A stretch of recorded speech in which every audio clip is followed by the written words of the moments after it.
All right, we are live. So many new experiments are going on now. All right, let's kick off.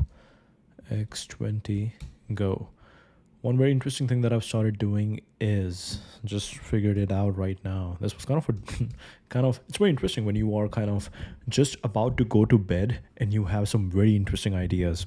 I was just about to go to bed and I had this interesting idea that right now, after YouTube processes, after my live stream is done, after live stream is recorded, it's on YouTube. YouTube takes, I'm guessing one day. I'm guessing one day to create the captions, create auto captions based on the voice, over here, based on audio. And what is happening is after that one day, the caption is created. Now captions has a lot of knowledge. Captions, that thing has a lot of knowledge right there. But when someone searches on YouTube for that thing, it doesn't directly hit. It cannot just directly based on everything that we are talking over here, this is not searchable. So we have to put this down into words in the description, in the chapters, in the title and stuff like that. So we started analyzing the transcript and we started making things out of it. So I started thinking about that. Okay, what all things we would need? We would need timestamps. We would need first I started with timestamps. Then I was like, okay, let's make better titles. Then I was like, oh, let's add a video summary. And then I was like, oh, what if we just mention all the companies that we said that we talked about in the stream as a separate list? That'd be really cool. So because again, this is an SEO game. Like if someone searches for a company that not many people on YouTube are talking about, then our live stream shows up and we are actually talking about things in depth. It's not even about in depth. It's just that we are talking about things we are talking about things in a very interconnected fashion that not many people would be talking about on YouTube. So, and we want to keep showing that up. If you're talking on Farcaster, if you're talking on Zora, I don't know how many people are talking about this on YouTube, but it doesn't seem like there's a lot of conversation, like a full proper conversation, except like, let's say the podcast about the founders or stuff like that.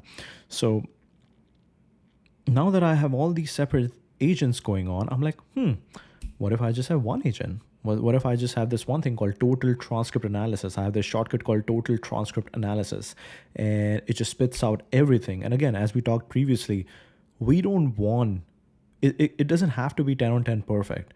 What it has to be is it just has to give me a baseline. It just has to give me a baseline, like just do the work for me, do at least 70% of the work for me, so I can come in and add the human touch or human taste that I want. So just getting the work out is so important. And now this is happening pretty well. What we have to do is like structure the query, and maybe we'll look over here. This is the query that I'm using right now. So where is it? Total transcript analysis. This is the query right now. So what do we have? Analyzes YouTube videos transcript. So again, I don't think it will work over here right now, but what you do is you open the YouTube video, you open the transcript. So now Perplexity has all the context, and then you do option A. So the sidebar opens up and the sidebar has all the context of your window, and then you can start querying it. So what it says is that analyze this YouTube video's transcript and produce 5 high impact YouTube titles, each incorporating the most intriguing ideas from the video. So this is YouTube titles, and we can pick the one that that I feel is the best one. Curiosity-driven timestamps for the most compelling takeaways. Format, follow this format. Specific takeaway, max 7 to 8 keywords or words. Takeaways must be precise, no vague labels, maintain chronological order. Each timestamp must be at least 2 minutes apart. List all the companies mentioned in a bullet list. 50-word concise summary, non-cringy, clear, and engaging. Wrap each section in its own code block. So now I have everything in its own code block and just copy paste, copy paste, copy paste. So cool. This is so cool. So this is exactly what we were talking about yesterday, that I can get 70% of the work. I can get it's like pottery. I can get someone to do the basic shape for me, at least build out the pottery for me, and then I can hand sculpt to make it look better, to make it look nice. Really cool. This is exactly like Barry Ball is doing, right? What is Barry Ball doing? He's using a machine. He's using one of the robots that Tesla uses in its factory, a robotic arm. He's using a robotic arm to basically sculpt the stone into roughly the shape of the final product, and then the hand sculpting team comes in and then adds the finer details, which makes it look extremely beautiful. So amazing, amazing work. All right, here are the top 20 high signal posts from your latest X feed scan. Also, we want to do this thing. I wanna keep seeing like how much of our live streams are finally showing up in the YouTube SEO. I wanna test that. I wanna keep testing that. Because right now we don't know. Our views are definitely increasing. The number of people sharing our videos is increasing. On YouTube Studio, if I go, what do I see is that definitely the total number of views is increasing. The subscriber count is slowly, hey, get it on. All right, the subscriber count is slowly increasing. And yeah, now this is a machine. This is a content machine that we are building right now, an agentic content machine, a workflow, automated workflow. And yesterday I tweeted about this, that it feels like we are kind of building a monster that that I feel like keeps getting bigger and bigger. So let's keep going. Let's keep going. Becky McCormick on the electric stacks 99% cost collapse. Okay. Deep data bag long form on batteries, motors, power electronics, and compute useful for content ideas in tech macro context. This has already been shared more times than any not boring essay in history a day and a half in. People still read long form. Oh, amazing. The people want more packy chart vibe coding. This is going to be dangerous.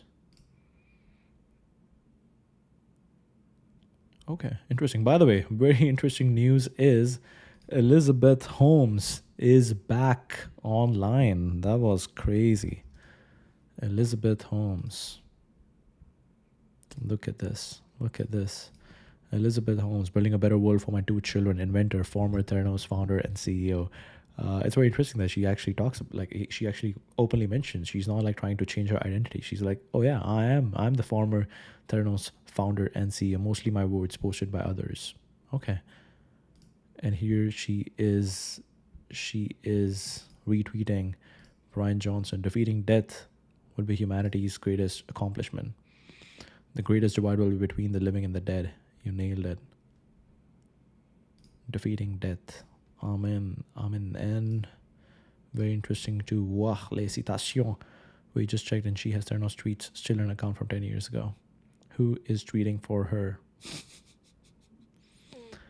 We are so back. We are so back. It's a verified account. Guess who's back? She's on X. All right, perfect. Very interesting. Over the past 34 years, the cost of the components in the electric stack, Li, lithium-ion batteries, magnets and motors, power electronics, and embedded compute have fallen 99%. The electric era is inevitable. The question is, who builds it? I wrote 40,000 words to understand. Wow, the electric slide. Batteries, motors, power electronics, embedded computers, equal weighted compute, BOM weight composite. With Sam D'Amico, founder CEO, Impulse Labs. Very interesting. Here you can play with all the curves, including the composite electric slide that we built. Nothing like this exists, to my knowledge, for what I believe is the most important set of curves in the world. Most important set of curves in the world. 11 reader. Get this man a book deal already. Love it, dude. Can't wait to read. What I must need to do a satellite addendum. Monster in a print version so I can read it end to end without getting distracted. Post a video of doing the electric slide for engagement. What's the electric slide? Doing God's work. All right. Index view. Batteries, motors, power electronics, embedded compute equal weight. All data is normalized to 1990 is equal to 100 on the first available year for each technology. BOM weights. Switch to linear. Switch to log. Power electronics, motors, batteries, embedded compute. Switch to log. Index view. Individual curves. Okay, very interesting. The cost of the components in the electric stack have fallen 99%. And here is the research.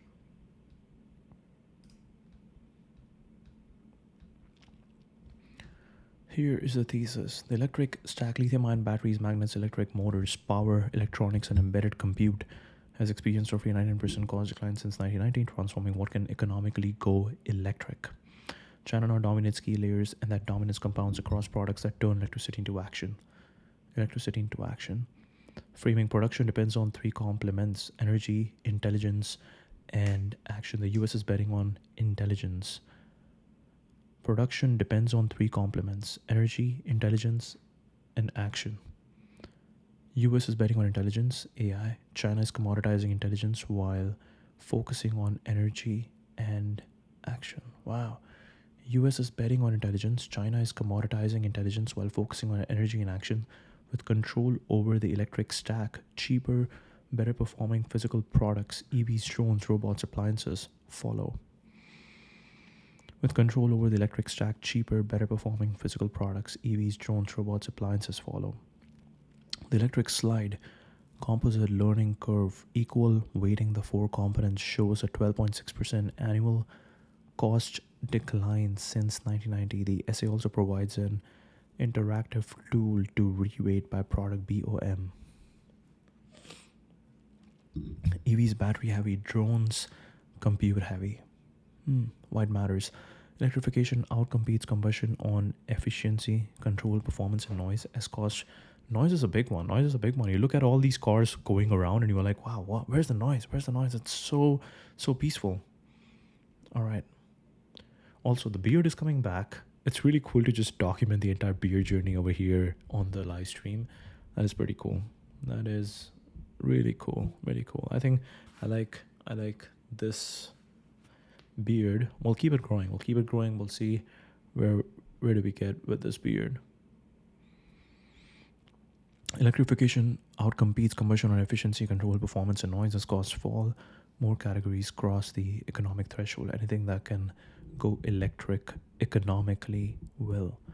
Profits migrate. If AI intelligence commoditizes, attractive profits shift to adjacent layers. The physical products embedding that intelligence, owning manufacturing and integration confers strategic advantage. If intelligence, this is very interesting, this is very dangerous, that US is betting on intelligence and China is commoditizing intelligence. China is basically like, hey, whatever you build, we'll just make it open source, make it super cheap. As the technique is called distillation, I believe. If AI intelligence commoditizes, attractive profits shifts to adjacent layers. The physical products embedding that intelligence, owning manufacturing and integration confers strategic advantage. So it's important to build your own factories. And if cost of these products has fallen to 99%, it's important to build your own robotic factories and start building hardware products. More categories cross the economic threshold. Anything that can go electric economically will. US-China industrial arc, invention versus commercialization, many electric stack breakthroughs. Sony for lithium-ion, US, Japan, UK for Cortec originated in the West, but commercialization leadership moved to China via industrial policy acquisitions. Magnet quench and scale. China produces 75% of lithium-ion batteries, 90% of neodymium ion B magnets, and lead and leads EV drone output. BYD, DJI, Huawei exemplify integration advantages, shared component skills, and supply chains transfer across products. The electric platform, compounding learning and dominance. Learning curves by layer. It's very interesting that some people like Warren Buffett is really big on the BYD founder, or Warren Buffett right now is really big on the BYD founder. So it's interesting to see like what is their strategy over here. Like, are they not worried about the American values? Are they not worried about the security issues and stuff like that, national intelligence? Also, this is interesting. Isaiah Taylor, we looked into Valor Atomics before. A couple of years ago, Isaiah Taylor, the founder of nuclear company Valor Atomics, told me something that's stuck in my head ever since. There are only really three pillars to anything around us as far as consumable goods. We have got energy, intelligence, and dexterity. We have got energy, intelligence, and dexterity. Our generalized dexterity to action everything we see around us and will see around us in the future is a result of the potential to do work, the capacity to decide what to do and how, intelligence. Our generalized dexterity to action everything we see around us and will see around us in the future is the result of the potential to do work, the capacity to decide what to do and how, the capacity to decide what to do and how, and the ability to manipulate matter, action. Energy, intelligence, action. This is very interesting. Our generalized dexterity to action, everything we see around us and will see around us in the future, is the result of the potential to do work, the capacity to decide what to do and how, and the ability to manipulate matter. That's so interesting. Like, it's a great way to put what is intelligence. What is intelligence? There are so many things you could be doing, but what do you decide to do and how? That is intelligence. You could do anything right now. Wow. But how do you spend your time? Because time is limited. Time is the equilibrium. Wow. And I don't know equilibrium is the right word, but there's a fancier word to say that. In economic terms, energy, intelligence, and action are strong complements in the production of anything. And in the immortal words of Joel Spolsky, smart companies try to commoditize their products' complements. America is implicitly and explicitly making a bet that whoever wins intelligence in the form of AI wins the future. China is making a different bet that for intelligence to truly matter, it needs energy and action. If you control energy and action, making intelligence abundant strengthens your position. If you control energy and action, making intelligence abundant strengthens your position. After catching up to America in electricity generation in just 2010, China now generates 2.5x as much electricity as we do. Immortal words. Smart companies try to commoditize their products' complements. Smart companies try to commoditize their products' complements. This is something that we have seen Amazon do a lot. That I don't know if that it means the same thing, but the idea is that look at your spendings. Look at your spending and build that into products. So if Amazon is focused on just shipping, but to maintain this massive infrastructure on their website, to maintain all the data, to make sure the website is always online and it's scalable and it can manage the traffic during these big shopping days, it needs a really strong cloud infrastructure. And instead of renting out data centers, instead of renting out cloud infrastructure from someone else, why not build that yourself and commoditize it? I don't know if commoditize is the right word, but basically turn your spending into your cost centers. Turn your cost centers into your profit centers. Yeah, something like that. Yeah, turn your cost centers into your profit centers. And what is this? Strategy letter phi. Wow. Really cool. When I was in college, a software developer in New York City, more about me. When I was in college, I took 2 intro economic courses, macroeconomics and microeconomics. Macro was full of theories like low unemployment causes inflation that never quite stood up to reality, but the micro stuff was both cool and useful. It was full of interesting concepts about the relationships between supply and demand that really did work. For example, if you have a competitor who lowers the prices, the demand for your product will go down unless you match them. In today's episode, I will show how one of those concepts explains a lot about some familiar computer companies. Along the way, I noticed something interesting about open source software, which is this: most of the companies spending big money to develop open source software are doing it because it's a good business strategy for them, not because they suddenly stopped believing in capitalism and fell in love with freedom as in speech. 2002. Wow. 2002.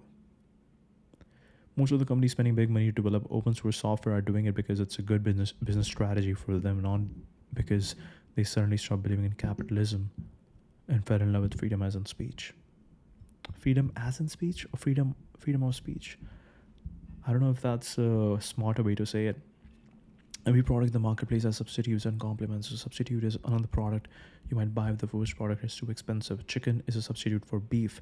If you're a chicken farmer and the price of beef goes up, the people will want more chicken and you will sell more. A complement is a product that you usually buy together with another product. Gas and cars are complements. Computer hardware is a classic complement of computer operating systems, and babysitters are a complement of dinner at fine restaurants. In a small town, when the local five-star restaurant has a 2-for-1 Valentine's Day special, the local babysitters double their rates. Actually, the 9-year-olds get roped into early service. All else being equal, demand for a product increases when the prices of its complements decrease. Very interesting, very interesting. In microeconomics, a product's demand rises when the prices of its complements fall. Therefore, smart companies try to commoditize their complements to increase demand and pricing power for their own product. Increase demand and pricing power for their own product. Open source angle. Big companies fund open source not out of altruism, but because it's a strategic way to lower the cost of complements to their core business. Free, as in beer, still has real cost, time, opportunity, switching, so economics still applies. IBM documented PC interfaces to commoditize add-ins, later invested in open source to commoditize enterprise software, boosting their consulting business. Okay, interesting. To commoditize add-ins, later invested in open source to commoditize enterprise software, boosting their consulting business. Microsoft licensed MS-DOS broadly to commoditize PCs, increasing demand for DOS Windows. Xbox uses commodity hardware and DirectX to commoditize video chips and sell more games. Netscape, AOL, gave away open source the browser to commoditize browsers and sell servers content, also hedge against Microsoft browser dominance even when IE was free. Transmeta hired Linus to push Linux and commoditize OSs, a complement to CPUs. Sun HP funded Genome Star Office to commoditize desktop hardware and sell more hardware. Desktop software and sell more hardware. Sun's Java Wora also commoditizes hardware, strategically self-defeating for a hardware company. Software can commoditize hardware relatively easily via abstraction layers, but hardware can't readily commoditize software because switching costs and tiny UX differences prevent true interchangeability. Takeaway: apply commoditize your complements to understand why firms back open source and how platform players shape markets. Strategic consistency matters. Avoid commoditizing both your own product and its complements unless you're prepared to live on thin commodity margins. Interesting.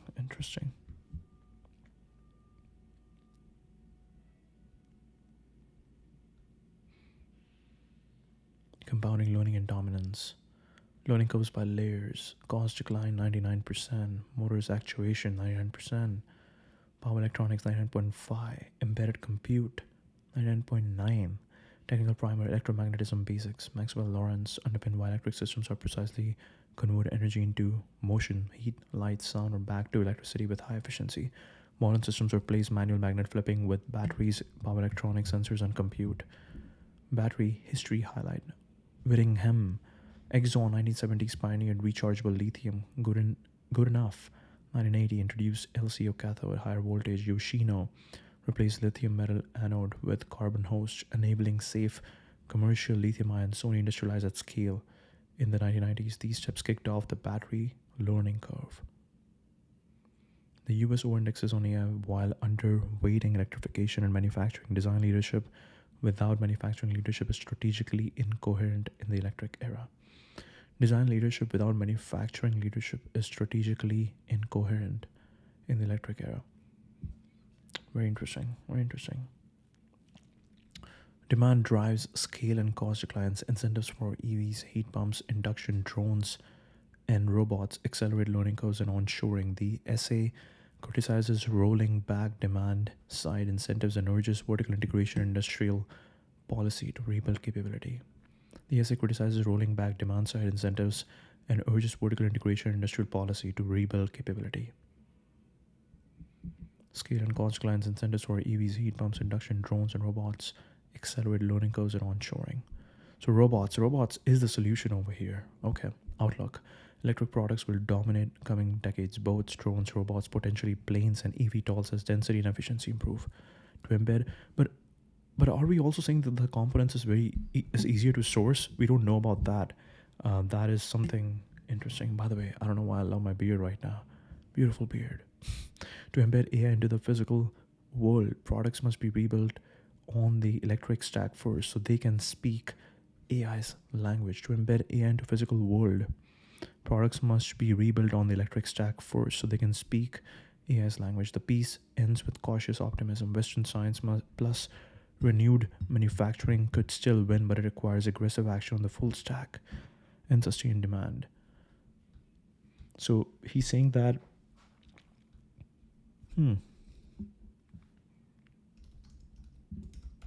does Packy agree with Donald Trump's reindustrialization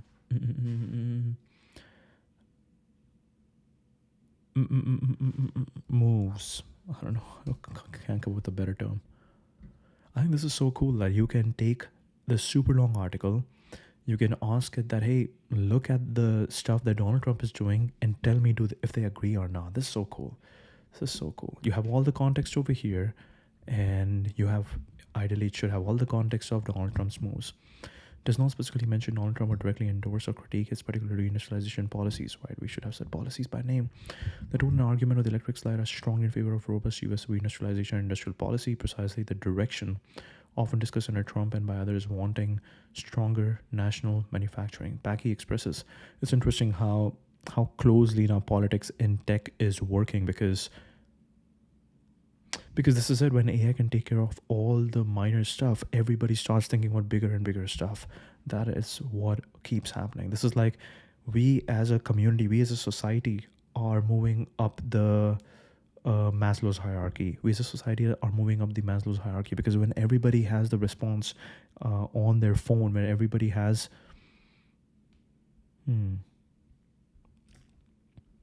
that could be a tweet. That could be a tweet.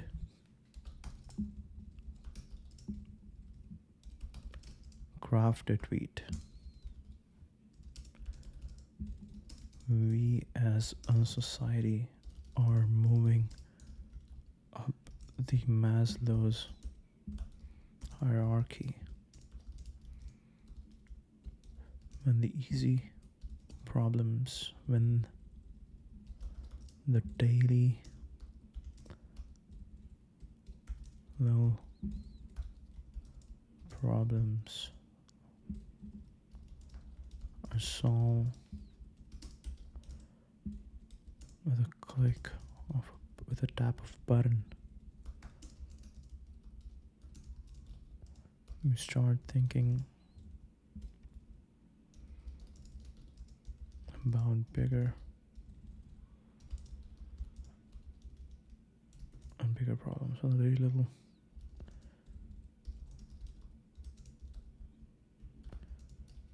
browsers start adding groceries to Instacart.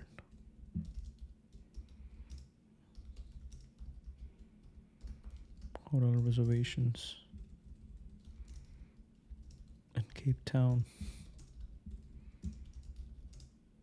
We start thinking about bigger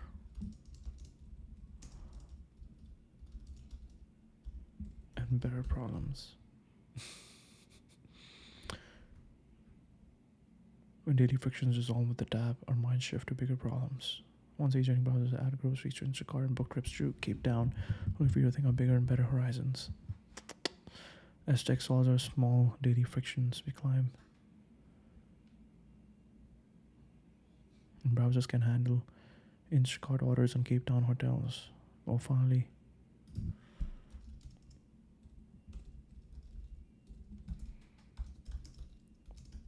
remember to always craft tweets for me in all lowercase.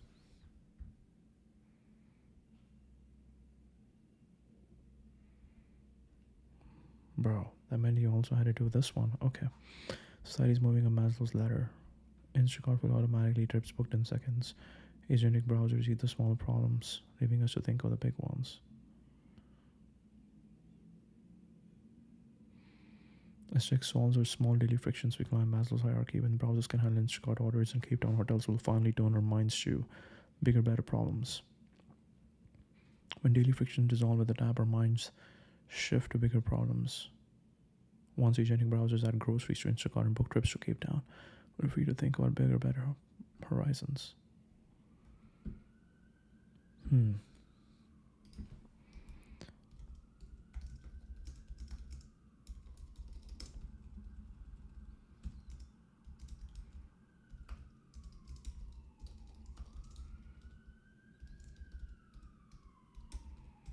Feels like we're society climbing the Maslow's hierarchy.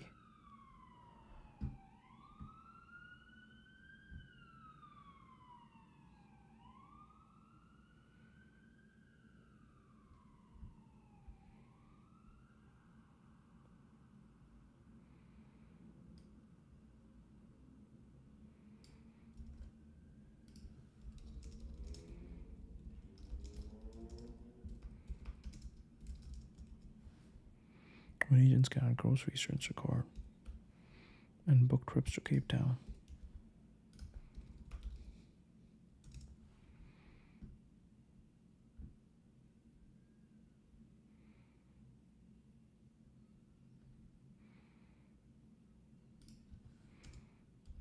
When agents can eat the small problems.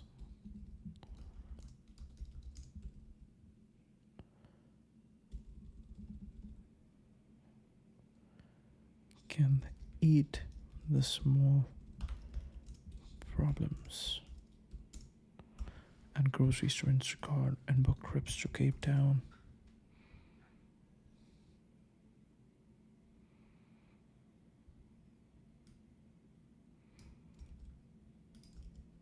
And finally turn our minds to bigger, better problems.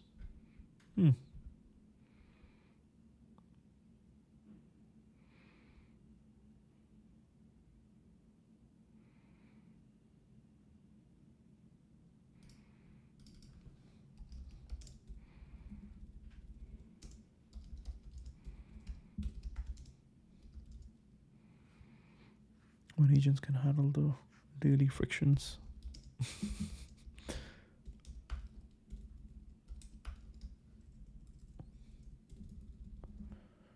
Feels like we as a society are climbing the Maslow's hierarchy. When agents can handle the daily frictions, add groceries to Instacart and book trips to Cape Town, will finally turn our minds.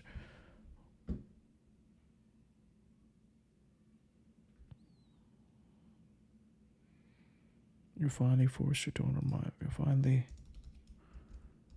forced to turn our minds to bigger, better problems. We are forced to turn our minds to bigger, better problems. Feels like we as a society are climbing the Maslow's hierarchy. When agents can handle the daily frictions, add groceries to Instacart and book trips to Cape Town, we're forced to turn our minds to bigger, better problems.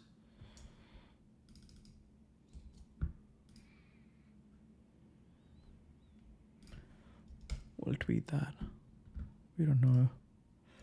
Doesn't matter. Feels like a society climbing the Maslow's hierarchy. When agents can handle daily frictions, add groceries to Instacart and book trips to Cape Town, we are forced to turn our minds to bigger, better problems. Okay. Tweet it. Nice. Alright, go back. Precisely the direction often discussed under Trump and by others wanting stronger national manufacturing. PAC expresses concern that America overemphasizes high-value work like AI software chip design while having an outdated stance of offshoring manufacturing, especially to China.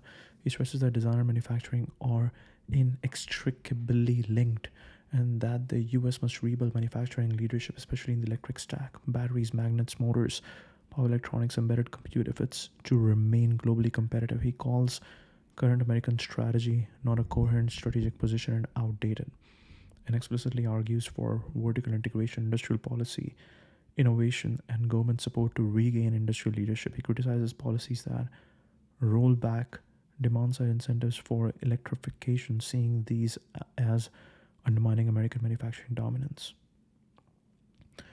explicitly argues for vertical integration, industrial policy, innovation, and government support to regain industrial leadership. It criticizes policies that roll back demand-side incentives for electrification.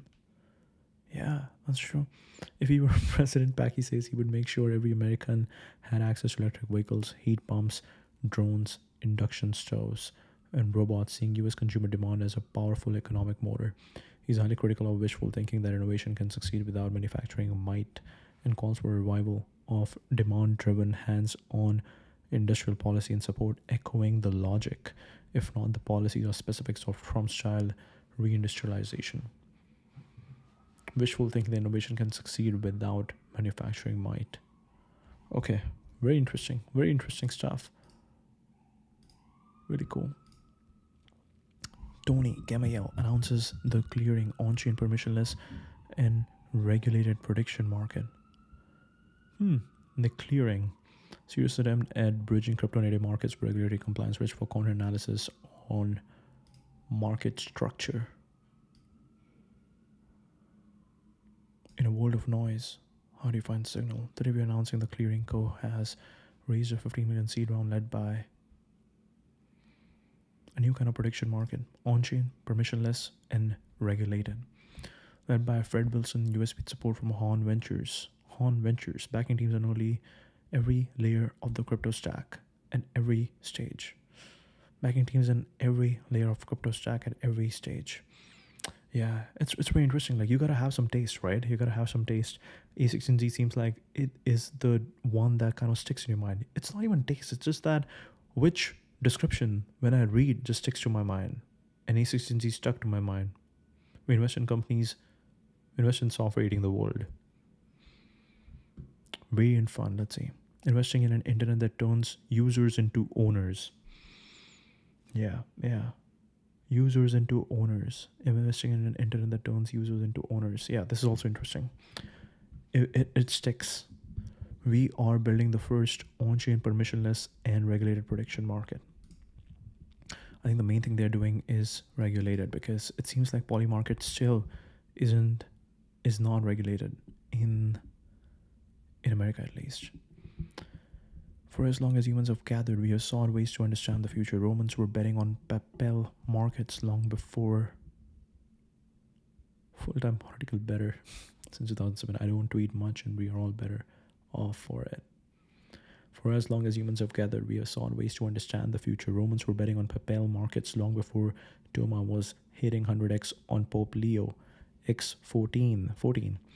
Pre-World War II election markets were widely popular on Wall Street and used as information source. Election markets were widely popular on Wall Street and used as information source. Early markets, Italian city, states, and the Vatican. And early there were historical markets on both civic elections and the papacy. Historical markets. Betting was common in the Italian city-states in the early modern period, 1500 1700, in addition to voting.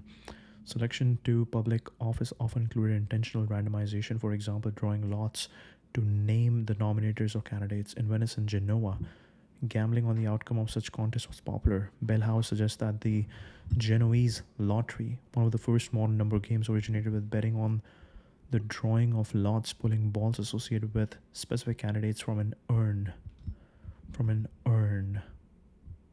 Political betting continued into Italy's recent history, including at times as part of its national lotto. As an example, in the pivotal 1948 election, the state-run lottery experimented with a betting pool on the composition of parliament. Gamblers have also long wagered on the selection to offices in the Catholic Church. Quotes of betting odds on papal succession appear as early as 1503, when such wagering was already considered an old practice. Interesting.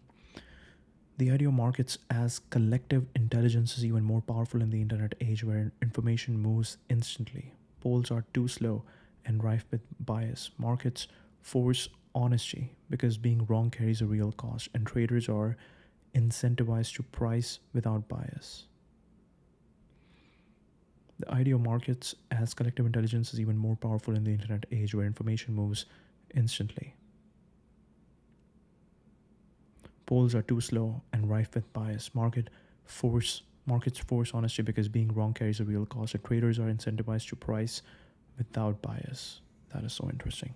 If all you care about is money, then you care about the market, then you care about the truth. You don't care about your own bias. You want to understand the truth. And it's not even about the truth.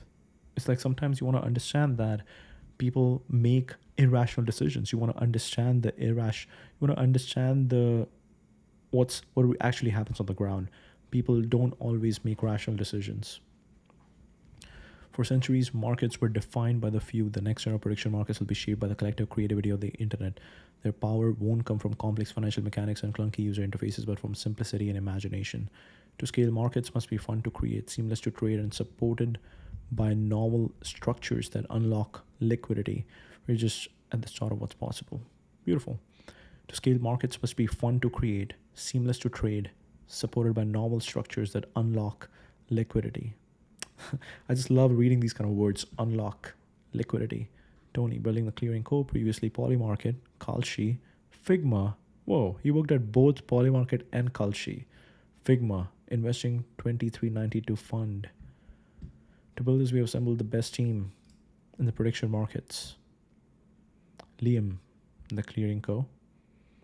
Near, previously PolyMarket. Nick, previously PolyMarket, Rainbow. Java, mostly history. Okay. With support from the top investors shaping the future of financial markets, Compound, Rubik, Cursor Capital.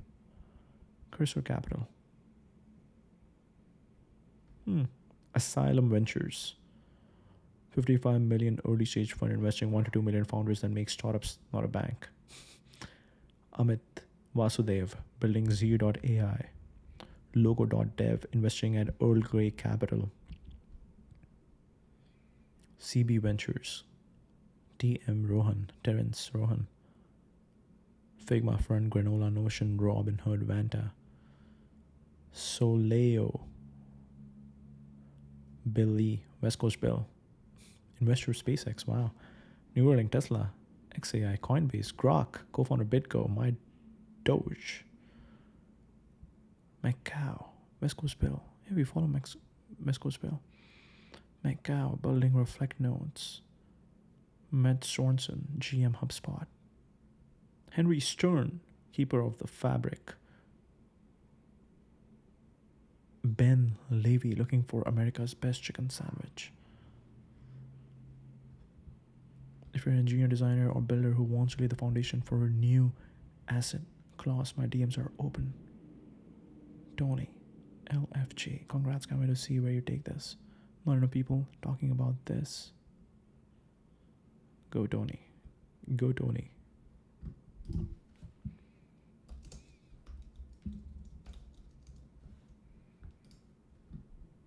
Alright, clearing co. Let's go. Nice logo. What price will Solana hit? And it seems like it's beautiful. Seems like it is nice. Join waitlist, trade thousands of prediction, announcing seed round. Trade thousands of prediction markets on crypto, politics, sports, culture, and more. Join waitlist.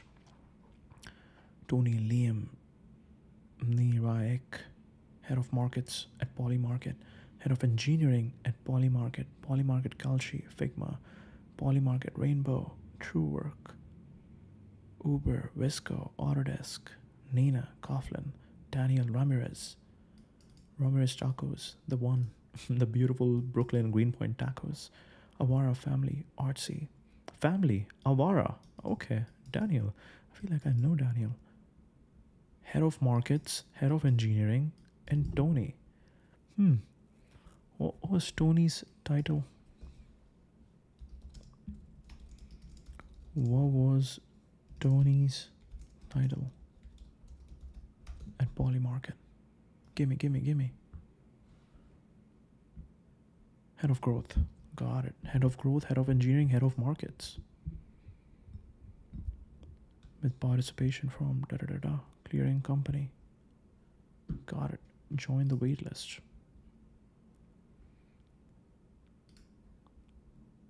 Very interesting. We'll join the waitlist and we'll go back.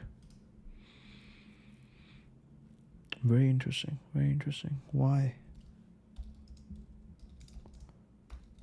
did head of growth, head of markets, head of engineering of PolyMarket, leave PolyMarket to build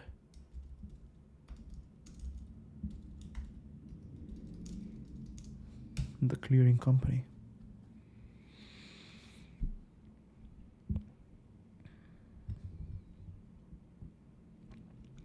There's an opportunity to create an on-chain, permissionless, and regulated prediction market that is simpler, more accessible, and better structured for liquidity and compliance. Led by Tony, head of growth, Nirayak, head of markets, and engineering, leads from PolyMarket. The team wanted to build a platform that improves on user experience and regulatory clarity, aiming to unlock mainstream adoption and make prediction markets more seamless and imaginative. Their motivation, as described, centers on creating the first on-chain prediction market that is both permissionless and regulated, addressing the key regulatory uncertainty which hampered previous platforms. First on-chain prediction market that is both permissionless and regulated, focusing on user-friendly market design, making markets fun to create, seamless to trade, and prioritizing simple, elegant interfaces over complexity. Clearing structure, leveraging a new approach to clearing trades, possibly to avoid legal ambiguities and improve reliability for users, distinguishing themselves from the regulatory setbacks, investigations, and the complexities faced while at PolyMarket, especially during the period of regulatory scrutiny and raids on the leadership. This move allowed them a clean slate to design for compliance and innovation at once. Very interesting. So is something wrong going on at PolyMarket if people are leaving? Scout agent scraping 100k plus competitive prices for retailers. Productization with a concrete retail use case and measurable outputs actionable for agent workflows content. It's really good to see that today Comet is working pretty well. Comet is linking to all the posts, and that is amazing work. So yeah, these things will slowly keep on working, keep getting better and better. Operand, AI to replace management consulting. Okay. Latest agent can scrape any website. Built for retailers. The Scout traverses all of your competitors' site and collects 100k plus product prices overnight. It matches your competitors' SKUs to your catalog using descriptions and images. Identify competitor undercutting instantly. The competitive landscape of retail changes daily, and the Scout helps you win.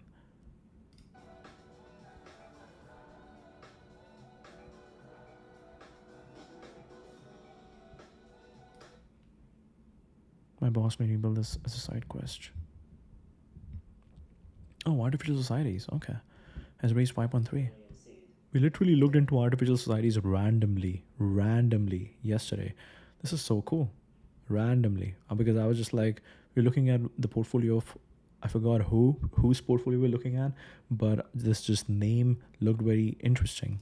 Artificial Societies is announcing our 5.3 million seed to build the future of market research. But wait, how did we get here? We know the pain of spending months on market research that's slow, expensive, and quickly forgotten. That's why we started Artificial Societies, to build AI simulations to let you test ideas with thousands of lifelike personas. Giving you customer insights in minutes, not months. Our tool is a product of years of research into behavioral science and AI. We literally wrote the paper and another one. We're backed by top investors, working with innovative brands, and we're only just getting started. Ready to simulate your customers? Get in touch at societies.io.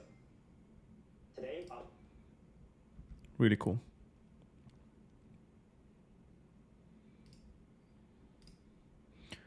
Dario, CEO of Anthropic, has been a role model for me since even before starting Lovable, especially how he thinks about values, building a company, and approaching talent. It was great to meet him in person. He's incredibly sharp and love how close intertwined our companies are in delivering values to customers. Lovable for blurry cameras. The backlight made the image bad, I know. Whoa. What is happening? What is happening? That looks so real. That looks so real. Cursor's version of YouTube play button. Whoa. Cursor tab. Really cool. Really cool. So who are you giving this to? You are giving... Can I get one? What's up?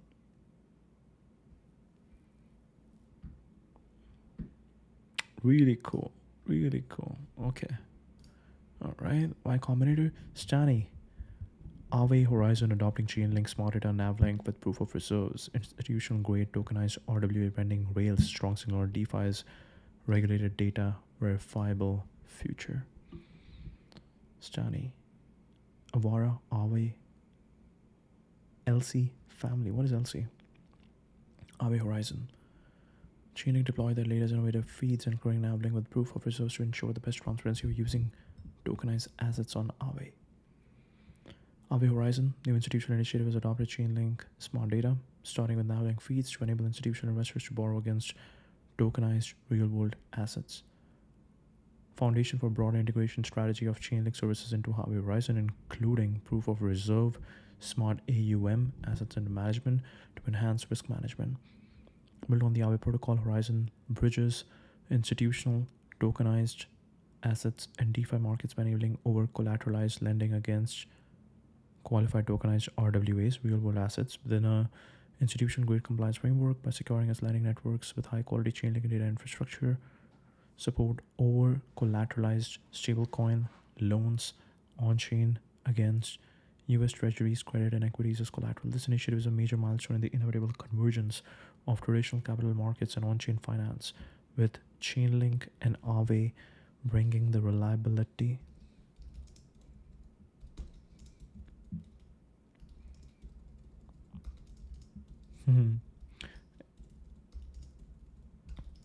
Does it help civilization move forward? I don't know. I just want to ask a question where we basically understand that, okay, there is a lot of technical stuff happening over here, but a human just wants to understand that, okay, how is this relevant to me? Which means how is it relevant to other people as well? Which means how is it relevant to the entire civilization? Which means how does it help the civilization move forward? Step toward enabling institutional investors to borrow against tokenized real-world assets with a robust foundation for further integration between traditional finance and decentralized finance. Borrow against real-world assets with robust foundation for further integration between trad, fi, and DeFi. Yes, in several ways, by making capital markets more transparent, secure, and open, and by expanding access to new financial rails for global participants, these advancements can foster financial inclusion, innovation, systemic resilience. The legitimation of tokenized assets and DeFi protocols in institutional finance could represent a technological progressive move that helps civilization move toward more efficient, accessible, and trustworthy economic systems. Use of high-quality data infrastructure to enhance risk management, compliance, security, convergence of traditional capital markets and on-chain finance, bringing regulated institutional needs with transparent programmable blockchain systems. Okay, interesting. Brian Johnson, defeating death would be humanity's greatest accomplishment. High traction longevity meme with an ongoing UX product angle, sleep biomarkers, fertile ground for shorts and philosophical framing. Why do you not have the link? Why do you not have the link?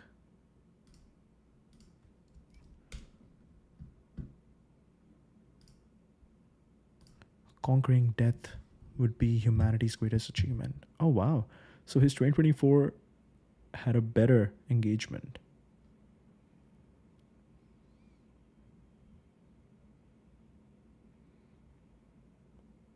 Defeat the engagement on a previous tweet.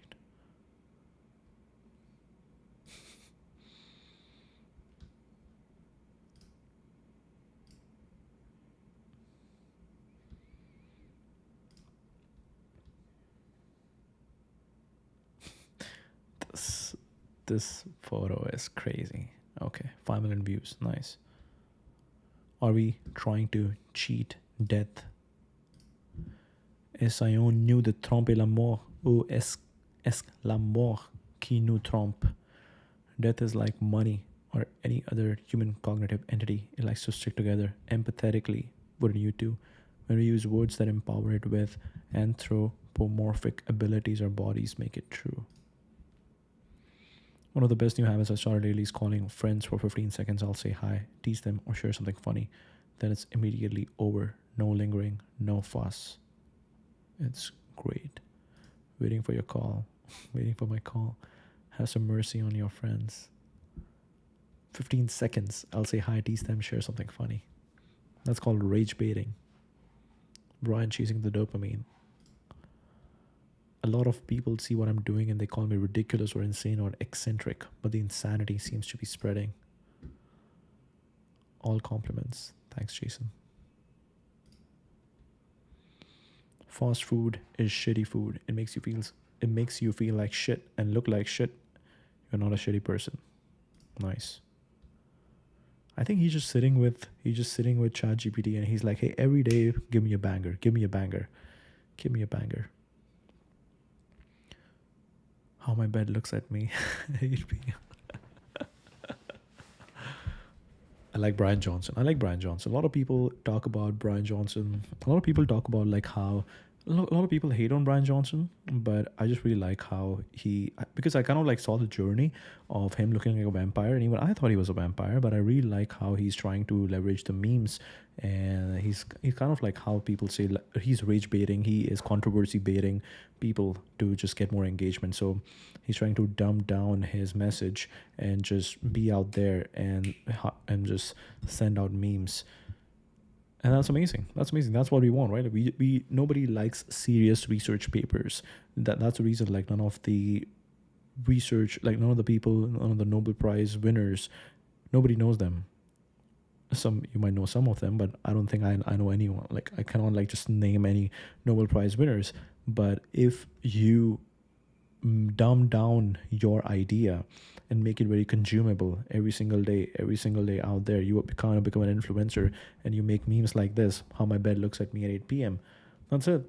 That's how you win. That's how you win, because you are having fun with people, you're making jokes, and people tend to then actually look at your serious stuff where you're actually being serious. So it's very interesting. My team made me memes for my birthday when you turn 48, but remember, you're Brian Johnson. It's good. It's good. Another year of not dying. Really cool. Really cool. Corporate needs you to find the differences between this picture and this picture. They're the same picture. I don't know. What is that? What is that? That looks like plasma? Hey, what is that? I don't know. When I'm in a lentil eating competition and my opponent is immortal Ankh. Yeah, funny. This is funny. Look at him. He's just like ripped. When sleep and supplements are not enough, swing balls of steel.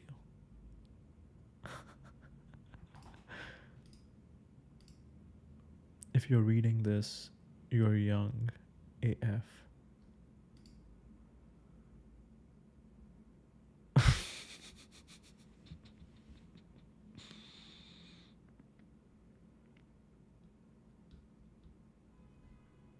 Okay, this is funny. If you have anxiety, try scheduling a wait time earlier in the day so it doesn't interfere with your sleep. Worry. Driving while on your phone is worse than driving intoxicated. Here's what I'm eating this week. Wait, where's the protein? Okay. Wait. Why are there flowers? Brian, I'm in desperate need of help on how to meal prep in college. The food here is a health abomination. College food, at least what I've seen, is indeed a health abomination. He doesn't help. He's like, I can't help you. Meal prep is hard. It's actually next fucking level. Wish I could order that locally. The best healthy food brands aren't even 20% off this, so you won't get that if you don't have time to make it such a wasted opportunity, because there certainly is a market for that. Once people start eating it, they'll realize they've always wanted it.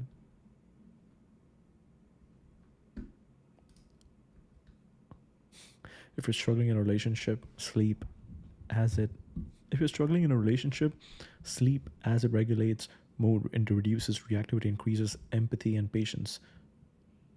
As it? I don't understand. Sleep deprivation hijacks conversations, escalates conflict, reduces willpower. You can fit so many germs on this bad boy. Phones carry 10x more bacteria than toilet seats. Wipe your screen daily with microfiber and 70% alcohol. This will cut down on bacteria like MRSA or strep that may live on your phone. It's unclear if these bacteria make you ill. Direct infection trials don't exist, but most experts agree that touching fewer germs is a hygiene win. Okay. Love the memes. Love the memes. Yeah, so it's really good. He keeps building his engagement via the memes, and that lets more people know about Brian Johnson, and then he just converts that influence into selling his products and actually getting people's attention, actually grabbing people's attention on his more serious research stuff. World Stats, concentration on major tech finance CEOs of Indian origin, useful data point thread to anchor a piece on global talent pipelines and tech leadership trends. Wow.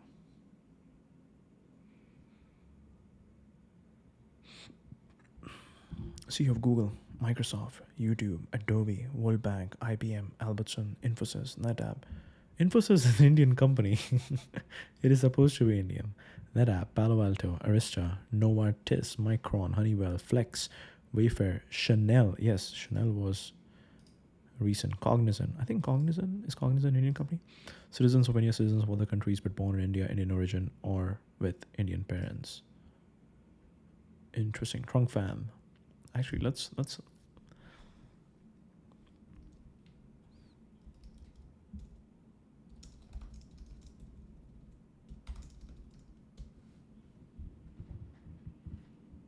Okay, list their names. We want to make sure we make Perplexity do some work. We push the limits of Perplexity. That's the goal. Okay, do your thing. Extract the full list of company roles mentioned in the original post and list the current CEO's names for each.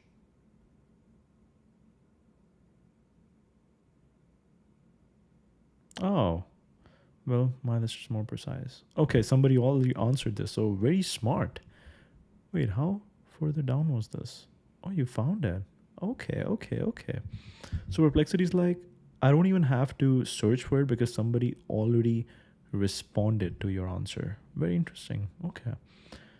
Satya, Neil Mohan, Shantanu, Ajay, Banga, Arvind, Krishna, Vivek, Salil, NetApp, George, Korean, Nikesh, Arora, Jayashri, Novartis, Vas, Sanjay, Honeywell, Vimal Kapoor.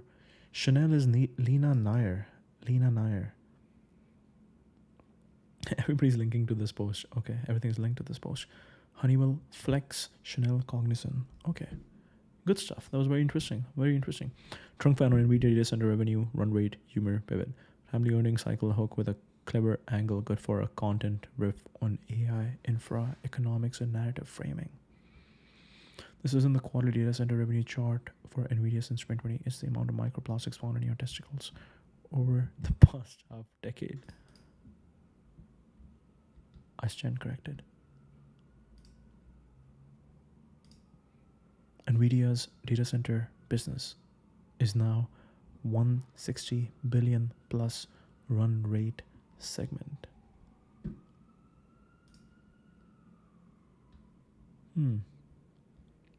Very proud of my plastic son. Data center revenue. Wow. From 20 to 25, 41 big B. Michael Hahn joins Rootly to build AI SRE. Industry talent stack piece. Excited to announce I'll be joining the engineering team at Rootly. What is Rootly? Modern AI-powered on-call and incident response platform trusted by NVIDIA, Replit, Canva, Grammarly, backed by Google YC. On-call incident response platform to build the future of AI SRE for the fall. Michael Hahn. Queens. Okay.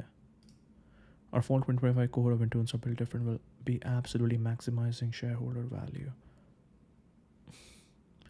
JJ Tang, Rootly, CEO Rootly, agents that resolve incidents, ex Instacart, YC, Forbes under 30, appreciates a good bike lane. Your DeepMind application.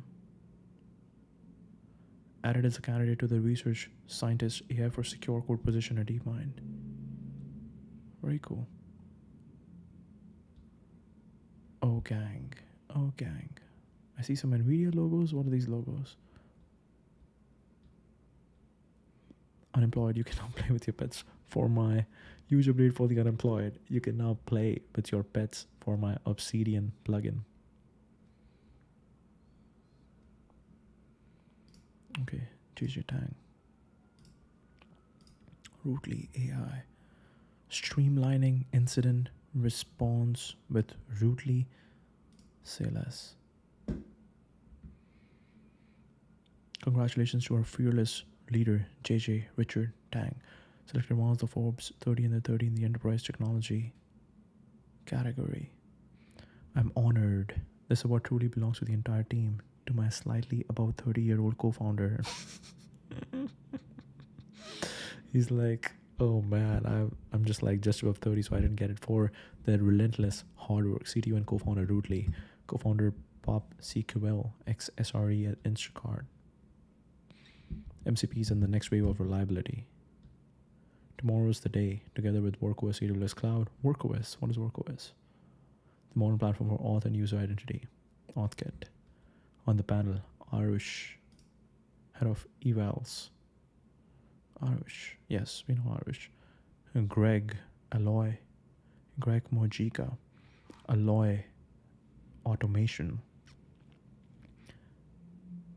Powering all of your integrations. A16Z, YC, Bainecap. Okay. Upwind, Sylvian, head of Rootly, AI Labs. VS Code, agents lead WorkOS, Mentalify. Brandon Veselnak, shipping Mentalify, investing early AF. Loki, AI is making on-prem cool again. One of the most valuable things you can do for your career, whether you are an investor or founder, is to see what great actually looks like. Once you've seen it, you can never unsee it. It becomes the benchmark you measure against for the rest of your career. One of the most valuable things you can do for your career, whether you are an investor or a founder, is to see what great actually looks like. Once you've seen it, you can never unsee it. It becomes the benchmark you measure against for the rest of your career. As an investor, when you meet a truly exceptional founder, the kind who is obsessive about customers, relentless about product quality, and killer on execution, that becomes your new definition of great. Every founder and company you meet after that gets compared, consciously or not, to that benchmark. It changes your filter and framework. The same is true when you are a founder. If you have worked at a company that set a high bar for excellence, whether that's detail in design, speed in shipping, or rigor. Detail in design, speed in shipping, or rigor in decision making. You carry that with you in everything you build. This is why mafias exist. PayPal, Goldman, SSG, the SPI, and others. People leave with a lived example of what excellence looks like. They have been in the room. David, previously firm-wide strategy, Goldman Sachs. Founder, CEO, on Bond Street, VC, Spark Capital, Howard Biochem. They've seen the standard, now they can recreate it. I'm obsessed with the idea of mafias, group of people who push each other to succeed and become better versions of themselves with unusually high rates of success.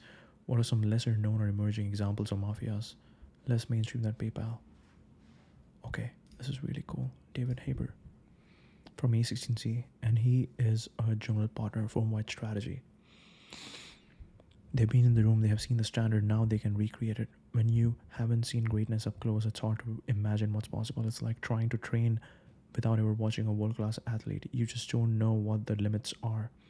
But once you've seen it, those limits disappear. You start thinking less about what's the best I can do and more about what's the best that's possible, and then you push yourself to get there.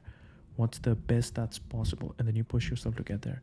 Seeing great early shapes how you judge everything. It creates your filter. The sooner you see it, the sooner you can raise your standards. So go seek it out. work at a place with high standards. I literally think this is the most important thing to do as early as possible in your career. It's why it makes sense to do everything you can to live in SF, NYC, Tel Aviv. Pursuit of genius, hosting birds, frogs, pod, playing tennis, or work a top firm in your industry. Seeing greatness early immediately sets your internal bar higher and reveals what the limits of excellence actually are. Sometimes I wonder how innate versus learned this is, because many of the best founders never saw greatness before they exhibited it themselves. She'll agrees valuable exposure. I think it's also a question of what lights the spark. Has the person seen greatness? And for folks early in their career, does this person have proof of greatness?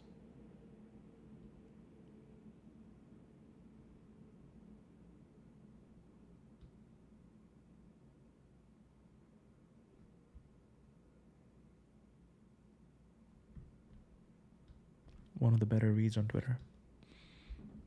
Interesting. We don't know much about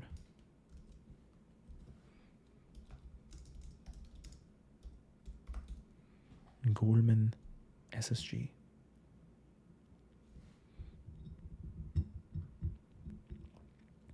One of the most valuable career accelerants is seeing what greed actually looks like.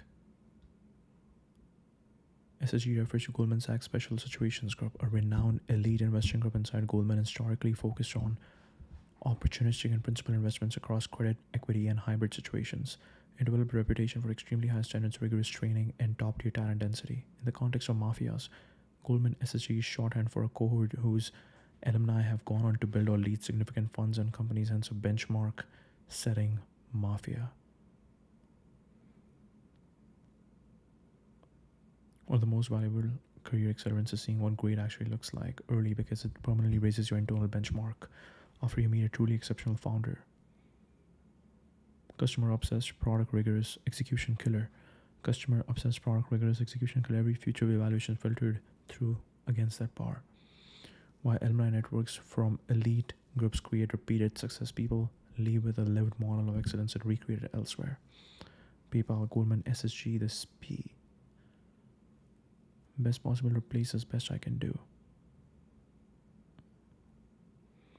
Hiring signal. Some leaders explicitly assess, has this person seen greatness? SF, NYC.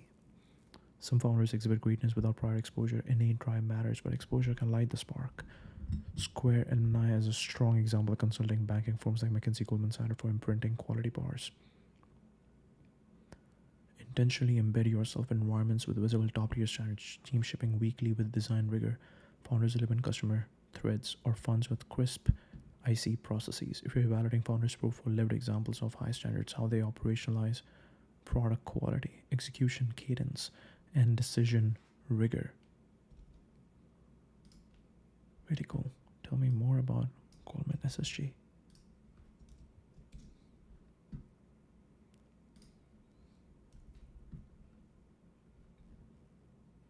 AI mode. Let's go. Let's go. Showed me some sort of number over there. Thinking. Boom, boom, boom. Sometimes you have to do some fancy things. Goldman SSG stands for Goldman Sachs Special Situations Group, a former division of the firm that invested in its own capital in a wide range of global multi-asset class opportunities. In 2019, SSG was combined with other direct investing units into a large alternatives investing platform. Proprietary investing in its original form, SSG primarily invested in Goldman Sachs' own capital, a practice known as proprietary trading. This meant the group was not raising funds from outside clients, setting it apart from many private equity funds. Go anywhere approach, investing in distressed debt, real estate, private equity, and credit across various industries and geographic regions. Middle market emphasis. The group was a major hub for Goldman's investing and financing activity in the middle market sector, often lending directly to mid-sized companies. Asian financial crisis of the late 90s, specializing in distressed assets and lending. Particularly the Walker Rule, which restricted proprietary trading, led to significant changes for SSG. This culminated in 2019 when Goldman Sachs merged SSG with its merchant banking division and growth equity unit to create a single expanded alternative investments platform. raise outside capital. The new combined unit was structured to raise money from outside investors for its funds, a departure from SSG's original focus on internal capital, streamlining operations. Integrating the different investing groups was part of CEO David Solomon's strategy to boost revenue by finding new clients and offering comprehensive services under one Goldman Sachs framework. The move also strengthened Goldman's private credit business, leveraging the firm's sourcing and investing capabilities. Very interesting. David Solomon quotes. And DJ is known for a range of insightful quotes. AI is not a bubble. It's a trend that we are in the early stages of seeing how it affects business productivity. I'm focused on our clients, I'm focused on our people, I'm focused on our business, and I feel good about where the firm is and the progress we have made over the past few years. People continue to surprise with their resilience. As we sit here today, our base case would be something closer to a soft landing as opposed to something far more serious than that. The only constant is change, especially to young professionals entering dynamic environments. Commencement and personal motivation quotes. Whatever unique spark you bring to the world, hold on to it, nurture it, develop it. Be curious and open to new thinking, different cultures, the world. Life is a journey, not a destination. You need to have your own true north, your own inner compass that provides direction, maybe even a trajectory that you aspire to. Be a good steward of the gift of time, invest it wisely in yourself and others. See your authentic self, remain committed to being who you really are, and bring it with you wherever your life's journey takes you. On change and resilience, no matter how smart or creative you may be, you cannot create more time, and once you've spent it, there's no way to get it back. No matter how smart or creative you may be, you cannot create more time, and once you've spent it, there's no way to get it back. Citing Viktor Frankl, between stimulus and response, there's a space. Between stimulus and response, there's a space. In that space is our power to choose our response. In our response lies our growth and our freedom. Wow. Between stimulus and response, there's a space. In that space is our power to choose our response. In a response lies our growth and our freedom. A lot has been asked of you. Every member of the class of 2020 has received a profound lesson in dealing with uncertainty, being resilient, and the power of community. AI perspective. AI is not a bubble. Business leadership focused on our clients, our people, our business. Base case, soft landing, not something more serious. The only constant is change. Hold on to a unique spark. Be curious, open to new thinking. Be a good steward of the gift of time. See your authentic self. Be who you are. Really cool rabbit hole that we got into. Nano Banana free and unlimited swap to video with VO3 Kling 2.1. Free.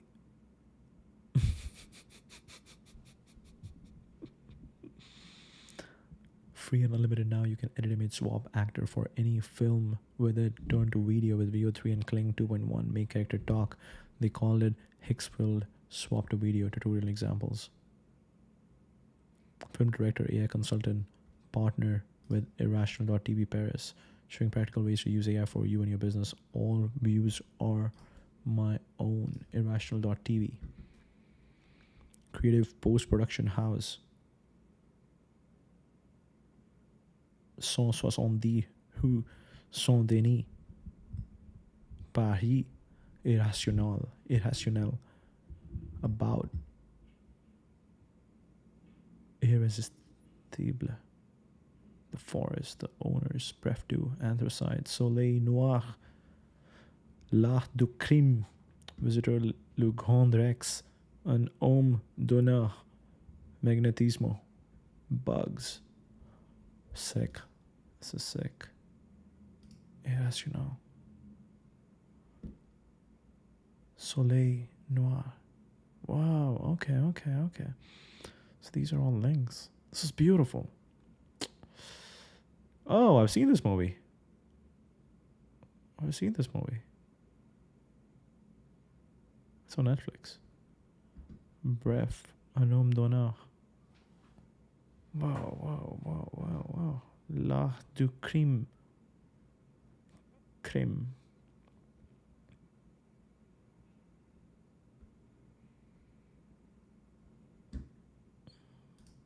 Really cool. Really cool. Nanobanana is great for editing images. I can connect everything together. Soul. Whoa, whoa, whoa, whoa. VFX, product to video, workflows. Swap face, whole product, change clothes. Generate video. Swap actors to your favorite one in any film. Our future is interesting. Nanobanana actor swapping example. Wow. Wow. Nanobanana actor swapping example.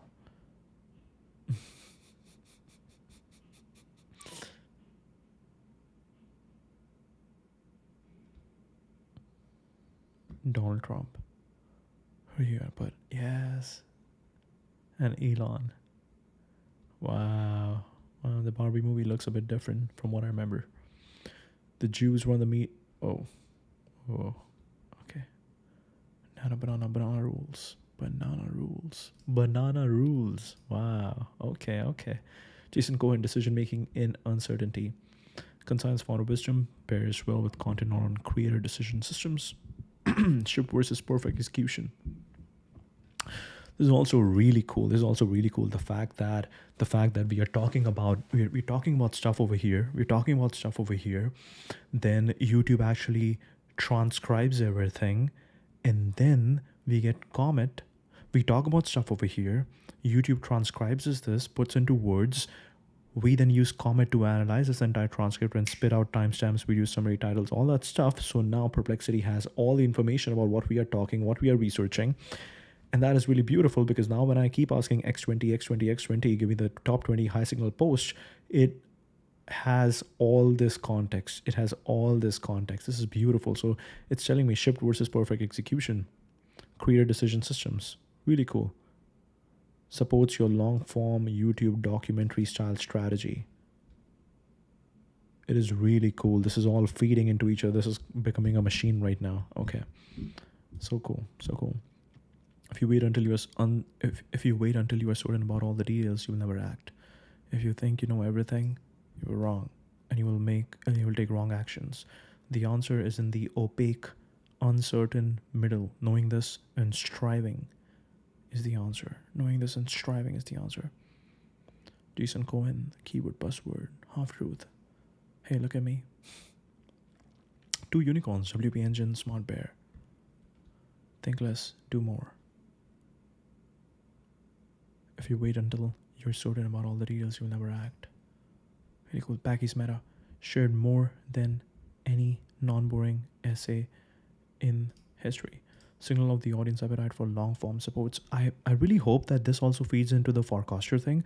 Like, now that it knows that what kind of content I really like on X, it tries to go on Farcaster and searches for the same thing on Farcaster. That would be really cool. Because now both these ecosystems, like Perplexity, is understanding what I like, what kind of stuff I'm into, and what kind of rabbit holes are we looking into, and then it can keep feeding me the same stuff. But the problem is also, if over-relying on Comet, and then we miss out on the stuff, miss out on the randomness.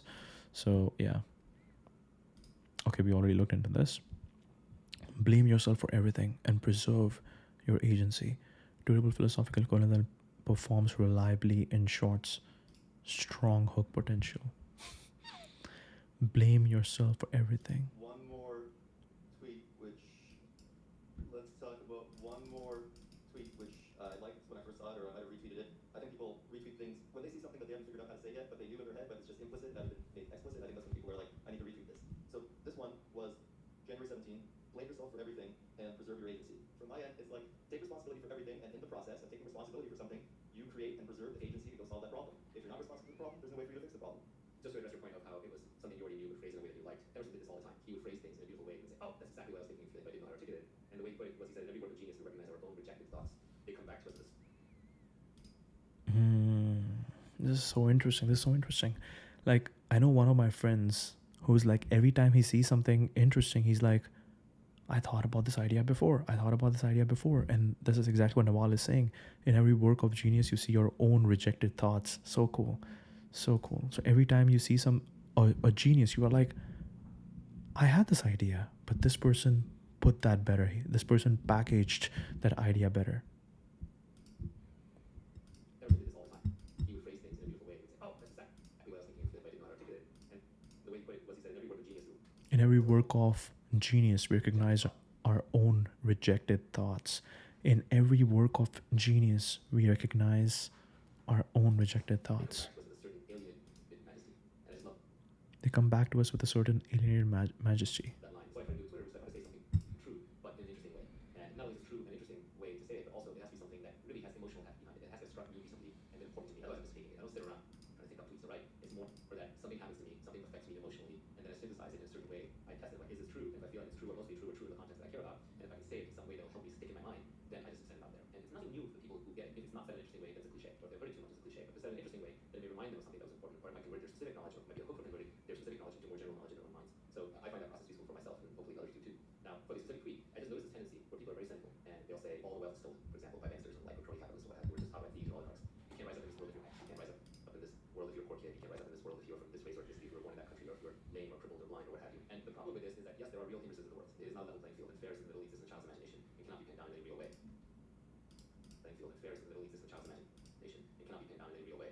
But the world is not entirely luck. In fact, you know that because in your own life, there are things that you have done that have led to good outcomes. And you know that if you had not done that thing, would not have led to that good outcome. So you can't absolutely move the needle. And it's not all luck. Especially the longer the time frame you're talking about, the more intense the activity, the more iteration you take, the more thinking and choice you apply into it, the less luck matters. It recedes into the distance. To give you a simple example, which most people won't love as a man in Silicon Valley, but every brilliant person I met in Silicon Valley 20 years ago, every single one, the young brilliant ones, every single one is successful. Every single one. I cannot think of an exception. I should have gone back and just indexed them all based on their brilliance. That's what I commented, because it's scale, right? What a great mechanism. So it works. If people stick at it for 20 years, it works. Now you might say, easy for you to say, man, that's what people in Silicon Valley. No one was born here. They all moved here. They moved here because they wanted to be where the other smart kids were, because they wanted to be high agency. So agency does work, but if you're keeping track of the time period, you don't disappoint you up too soon. So you need a higher motivator. That's why Elon goes to Mars. That's why Sam wants to invent AGI. That's why Steve Jobs wanted to build 50 years ago in the 80s. He was talking about building a computer that fit in the book. He was talking about the iPad. So it's these very long visions that sustain you over long periods of time to actually build the thing you want to build and get to where you want to get. So a cynical belief is self-fulfilling. A pessimistic belief is like you're driving a motorcycle, but you're looking at the brick wall you're supposed to turn away from. You will turn into the brick wall without even realizing it. So you have to preserve your agency. You're born in agency. Children are high agency. They go get what they want. If they want something, they see it, they go get it. You have to preserve your agency. You preserve your belief that you can change things. Really cool, really cool. It's crazy, like sometimes Nawal can say a lot, but it still feels like he's not rambling. That is really cool. Blame yourself for everything and preserve your agency. Nicole Bischoff, SF, Proximity Effect, Mark Pincus, Perplexity CEO. Anecdotal signal of SF, serendipity dynamics, relatable for creators. Proximity is a strategy. Narrative. Proximity is a strategy. First year officially living, working in SF. Founded GP. Okay. First year officially living and working in SF, and had breakfast a few feet from Mark Pincus and dinner a few feet from Perplexity CEO. Knew the move would be great for Proximity, but wow. Knew the move would be great for Proximity, but wow. How did you already have dinner? It's only 1:50 p.m. there yesterday. 10 battery out in the wild. Really cool. Really cool. Proximity as a strategy. We invest up to 2 million in pre-seed and seed stage companies building at the intersection of money, manufacturing, movement, marketplaces. Mostly B2B, only in North America. DMs are always open. Some founders love the game of fundraising. Some want to build a massive business. Rare to find both. Companies in the top quartile of seed round size are 171% more likely to reach Series A than those in the bottom quartile. Sharp contrast. Currently on a one-way flight with my entire family to SF. Moving solo used to feel like this easy leap of faith and a new adventure. Asking my entire family to move cross-country to support a career that I love is terrifying. Praying that it's just another easy leap of faith too. Term sheet out to a fantastic team. Existing fund one company has term sheets in hand for their Series A. Great day. Used to train for marathons and tell friends that weren't runners that anyone could go out and run 5 miles. Hopped into a 10K race this morning, having not run more than 3 miles in over a year. Deeply sorry to anyone I misled. Was awful. Few things a quick trip to McDonald's can fix. Oh no, Brian Johnson. Where's Brian Johnson? I think Brian Johnson just searches everyday McDonald's, and everybody who's popular and who writes about McDonald's, he's like, I got a comment over there. He got an automated bot going on over there. It's taught by Hamburger University.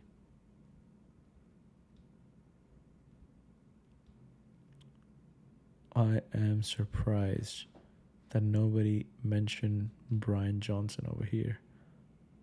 Good call. Good call. All right, Mishoff.com. Ventures.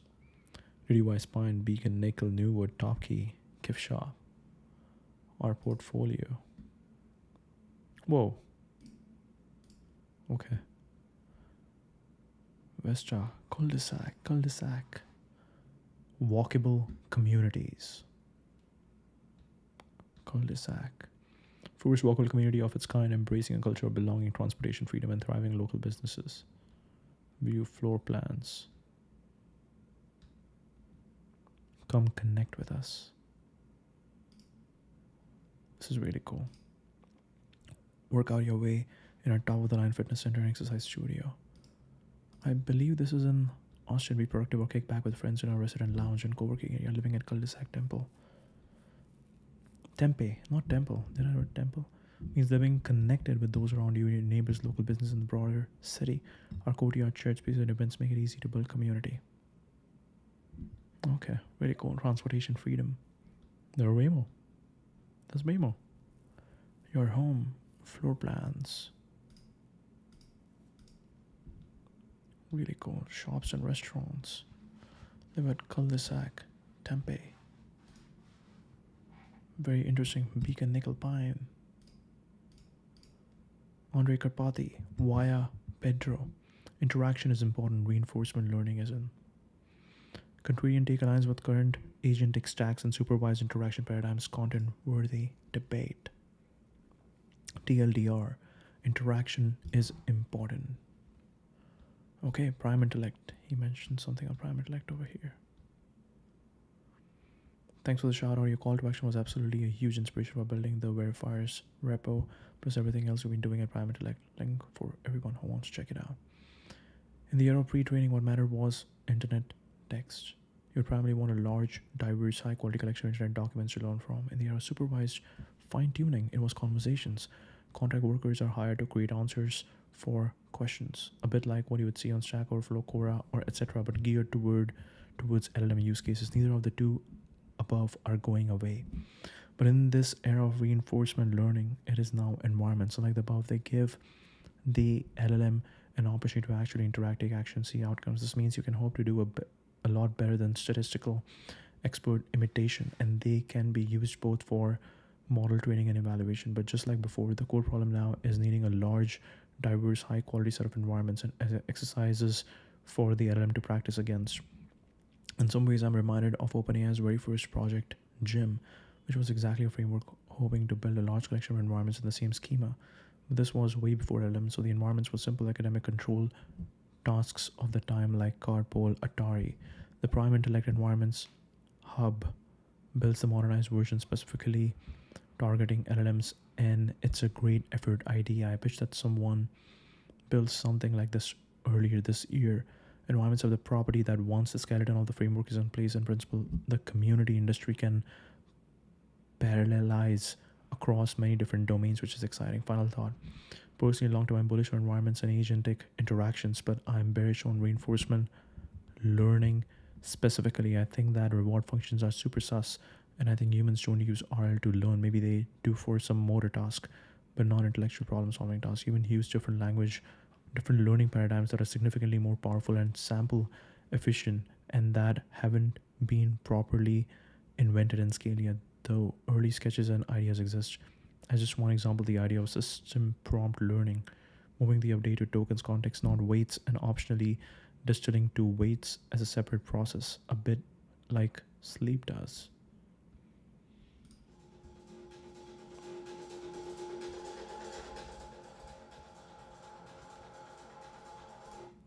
Our environments are the key bottleneck to the next wave of AI progress, but big labs are locking them down. We build a community platform for crowdsourcing open environments so anyone can contribute to open source AGI. But big labs are locking them down.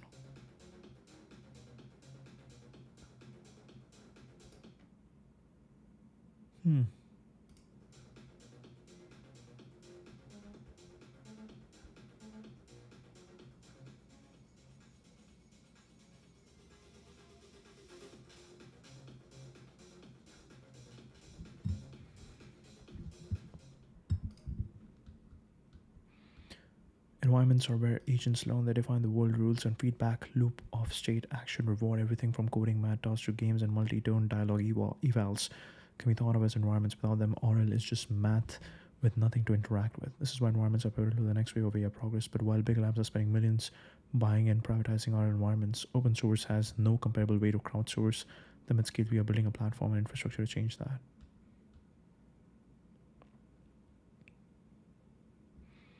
Generate evaluation reports across models, deep integration with verifiers framework, native environment support, and our prime RL trainer native sandbox support for code execution.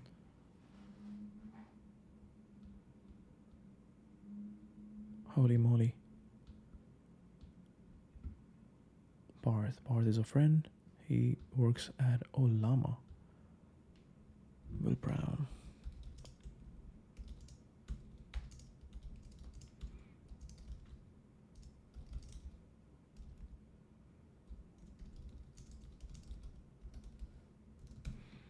How does it help the civilization move forward? Let's see. Crowdsourcing open reinforcement learning environments, crucial for advancing AI. Stalling open AI innovation, creating community platform, enables anyone to contribute, share, and access our environments, accelerates AI progress.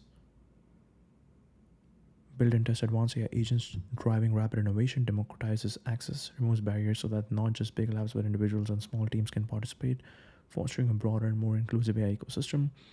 Collective contributions help train agentic state-of-the-art open source AI, which advances general intelligence in ways that benefit society at large, promotes collaboration, diversity. Bounties, the hub encourages creative real-world task and collaborative problem solving from a global community, establishing a full-stack open-source infrastructure that seamlessly integrates RL tools, sandboxes, and evaluation frameworks, ensuring the growth of open, transparent, and verifiable AI systems. Drive positive change across industries and societies. Interesting. Alex on worst launch ever. Free course spirals. Practical GTM positioning lesson actionable for your audience. Whoa. You have not given me anything. Competitive responses. Worst launch ever.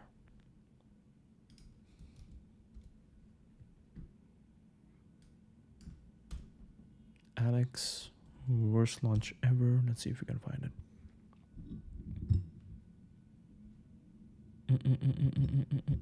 Can't find it. Wow.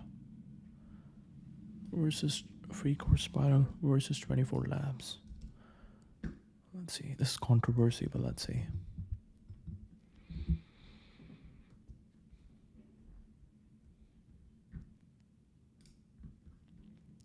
"24 Labs, a studio community for the next generation of online businesses. Learn how to scale plus build apps for $0. Okay, I think this is the Alex. Grant program. If you're building a product and need help scaling, we'll give you 1 to 5K access to internal growth tools, content, how to scale for free, no strings attached. Starting on getting so much help from F.Inc. It's time to pay it forward. We want to see more builders win.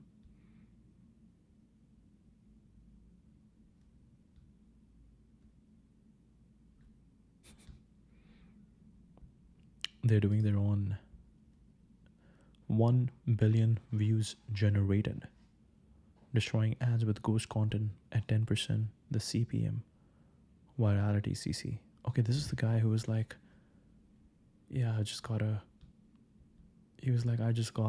contract for clipping, a $1 million clipping campaign. No offense, your method is great. Just wanted to hear more on this. Post about your brand for a month. Influencer marketing is liability marketing. They could get banned and their followers are gone. They could get exposed and nobody likes them anymore. Not to mention there are just 3 people with an audience. One viral post once doesn't mean the brand is reputable. Second, you need to rely on quantity. Instead of 3 influencers posting 2 times per week about your product, hire 50 ghost creators to make faceless accounts posting about your product, brand, app. 2 to 3x day per day minimum. That's 150 posts per day. Tons of popular artist bands are doing this. Cluely, Calogera sisters, they're generating 10 million views per day organically like this. It's a bit different for me because I manage 18K ghost creators. There's a lot of accounts posting a lot of content with a lot of questions, but also a lot of money to be made. So they're going to point 3 third prompt the content. You can tell your ghost creators to post whatever. Very specific. The content won't be amazing. It'll be good. It'll be consistent. This is the goal. Consistent, good content to get eyes and clicks for your brand. This is also the most profitable marketing model in 25 because you're spending 80% less on ads, and all of the ads are organic. No sponsorships, just creators posting. Look at this cool guy app thing I found. Okay, this is the one he's talking about. Studying one of the worst launches ever. App Mafia is trying to compete with 24 Labs AI. Yesterday, they announced a course for completely free. App Mafia realized they stood no chance and decided to make their own course free. This is what zero marketing plan gets you. Shell course, get 0.06% convert rate first week, copy competitors and make course free. App Mafia is now hanging on for dear life, trying to compete with the best, but now 24 Labs AI is taking over and there's no stopping. Once strategize is necessary.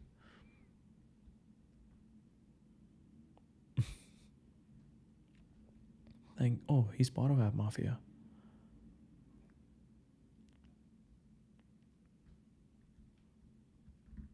Or you hating on an 18-year-old from an Anon account? You were probably smoking weed and ripping beers at 18. Cali is a top 10 app. I'm 15. This is a very interesting debate going on. But yeah, Signal. We want more Signal. Hey, don't show me more App Mafia. So show me more Signal. Culture. But actually, it's good to know what is happening in the industry, what is happening out there, what people are doing. It's good to understand what are the moves people are making, even though you might not agree or whatever. You might not replicate it, but it's good to know what is the strategy that is out there that people are implementing. Co-branding.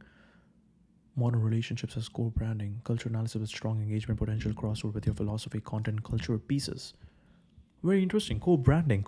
It's like if everybody is building a personal brand, a relationship is basically a partnership where two brands are coming together. Think Microsoft and LinkedIn.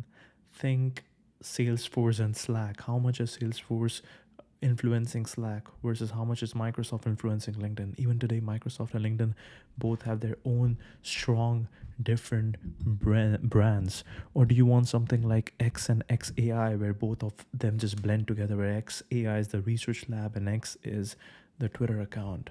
Wow. This is a very interesting tweet. I don't know if this is exactly what Signal said, but we can tweet this. Deep shared experiences got replaced with curated parallel lives. Deep shared experiences got replaced with curated parallel lives. Instead of two people learning to stumble through adulthood together, it's now two finished products deciding to co-brand, which was what Hinge really is. People projecting an aesthetic they see themselves as: travel, food, dog pics, etc. Traditionally, you got a dog to round out the family. Now most women get a dog and tell someone, my dog comes first and you must love it too. So funny. This is also very interesting. I think even was it Signal? Was it Signal? But I think I heard from someone else who was like, guys shouldn't get a dog because, I don't know, I think it was Alex Hormozy. I think he was talking about this, like, if you get a dog, you are kind of responsible for this person, and that kind of distracts you from building a business, which kind of makes sense. I think for me, the most important thing is that I want to be really taking care of myself and having that freedom to build my thing right now, and dog might limit the decisions that you can make. If you want to make decisions like, okay, I want to close this business deal, I have this idea, I want to fly out over here, now having a dog creates some responsibilities over here. So just to have more freedom, you shouldn't be having a dog. Once you're settled, then it's okay. But okay, deep shared experiences got replaced with curated parallel lives. Instead of two people learning to stumble through adulthood together, it's now two finished products deciding to co-brand, which was what Hinge really is. People projecting an aesthetic they see themselves as: travel, food, dog pics, etc. Traditionally, you got a dog to run out the family. Now most women get a dog and tell someone, my dog comes first and you must love it too. All of this makes marriage feel more like a lifestyle choice than a survival pact, which makes it entirely optional. I think you're projecting a bit of your Manhattan-ness over here. the atomizing forces of modern capitalism, careerism have the strongest pull in elite yuppie centers, but in normie world, the equilibrium is going to look very different. Bro, this is like VC talk over here. What is this? Consigliere. Consigliere. What does that mean?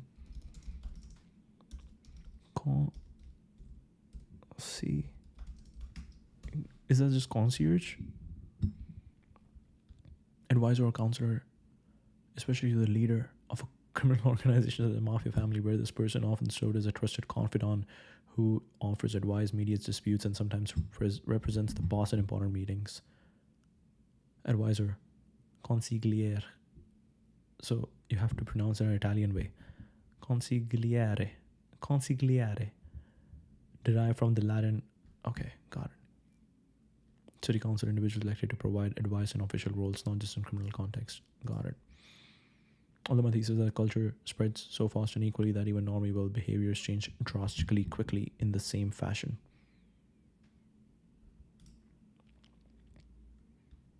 Oh, we're talking marriage now. Okay. Marriage used to be the entry point into adult life, one of the first steps. Today, marriage has become the culmination of adulthood, the final step after a long run of individual experiences. People are expected to first build careers, live alone, travel, date for years, and only then settle into marriage. Marriage went from foundation to trophy. It is no longer the stabilizing base that anchored young people early, but an almost luxury milestone once life is already sorted out, which is precisely why it's rarer now. Wow, what an analysis. What an analysis. Lindy man. Lindy effect. What is that? Lindy effect is newsletter? Daily Lindy effect. Daily Maxim. Japan gets there first. 18.3. Okay. We don't learn to know men. We do not learn to know men if they come to us. We must go to them to find out what they are. We do not learn to know men if they come to us. We must go to them to find out what they are. Man is condemned either to consume his youth, which is the only time to store up fruit for the years to come and make provision for himself without a purpose, or to waste it in procuring enjoyments for that part of his life in which he will no longer be capable of enjoyment. Wasted in procuring enjoyments for that part of his life in which he will no longer be capable of enjoyment.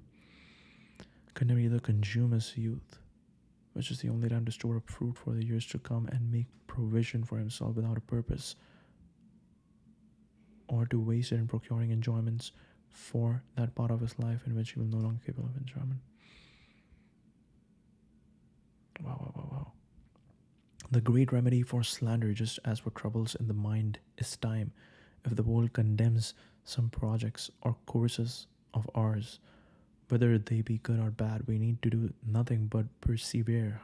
After a little while, when the subject has become stale, the slanderers will abandon it in order to look for fresh subjects, and the firmer and more imperturbable we show ourselves as we carry on and scorn what people say, the sooner what was in the beginning condemned or perceived as strange will be regarded as reasonable and normal. This is because the world, which never believes anyone wrong if he does not give in, eventually condemns itself and absolves us. This is the reason why, as in often noted, the weak live according to the will of the world and the strong according to their own will. The weak live according to the will of the world, and the strong according to their own will. The land should be more feeble. Wow. Very interesting stuff. Very interesting stuff. Marriage used to be an entry point into adult life. One of the first steps. Today, marriage has become the culmination of adulthood, the final step after a long run of individual experiences. People are expected to first build careers, live alone, travel, date for years, and only then settle into marriage. Marriage went from foundation to trophy. It is no longer the stabilizing base that anchored young people early, but an almost luxury milestone once life is already sorted out, which is precisely why it's rare now. Y Combinator, Bezel AI, human. We're going from marriage to human fashion models for e-commerce. Clear creative AI commerce use case good for practical demo piece comparing outputs quality. Oh, we looked into this. No, this is not the same. Bezel AI. Wrong link. Perplexity. Wrong link. Alright, right here. Bezel makes AI human fashion models for e-commerce brands. No one wants to spend $100,000 a year on shoots. The mic has a little bit of audio, is a little bit of echo. Here's one wearing a skirt, here's one wearing a shirt, here's one wearing a onesie. No scouting, no stylist, no set booking, and no waiting weeks for results. All the clothes are real, none of the humans are. On Bezel, you just drag your hair, select your pattern, select your shoe, and we do the heavy lifting of fitting it on. We also make sure the clothes are reproduced exactly as it's duplicated. And then convert your status into videos with just one click. You were just about to hire a production agency for that. Where is the goddamn lens? Come on, is that what you really want to do? Scale your asset generation overnight. The next 1,000 users get 10,000 credit contests. Let's get it. Bezel creates studio quality AI human fashion models where e-commerce brands upload a single garment photo, pick a model, and instantly get studio ready images. Ottawa Mans. Ottawa. Co-founder Bezel. X. Built rewards latte lover.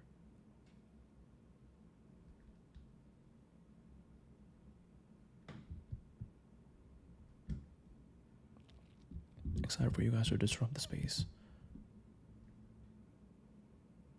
Product at perplexity.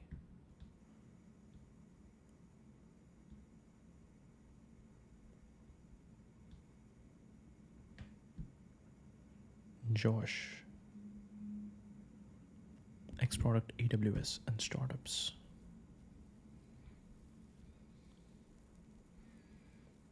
What do we have? Recently joined Jess Levington and Caroline Levy on the Social Radars podcast to talk about the founder mode retreat we organized for YC alumni.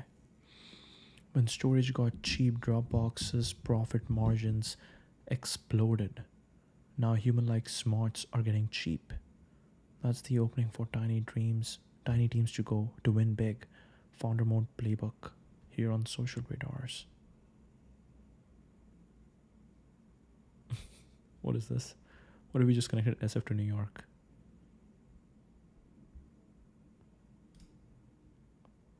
Thank you for the message support on this launch. Going to build 2 massive portals connecting the Bay Bridge and Lincoln Tunnel. $1 trillion funding has been secured. We are hiring for the following roles. CS at Carnegie Mellon, Pink Tesla owner. 6'5". Quantum engineer, law-based personality hire, intern shit poster.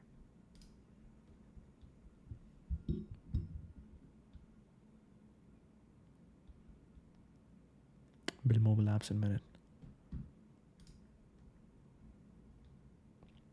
Working at a YC startup. All 3 of these got their first check from YC. Wow, OpenAI got their first check from YC. YC companies are agent invested this fall. Get ASAP. Autumn pricing. Open source tribe infrastructure for AI startups and agents. Nozomio heads down building Trinea backed. Wow, different names.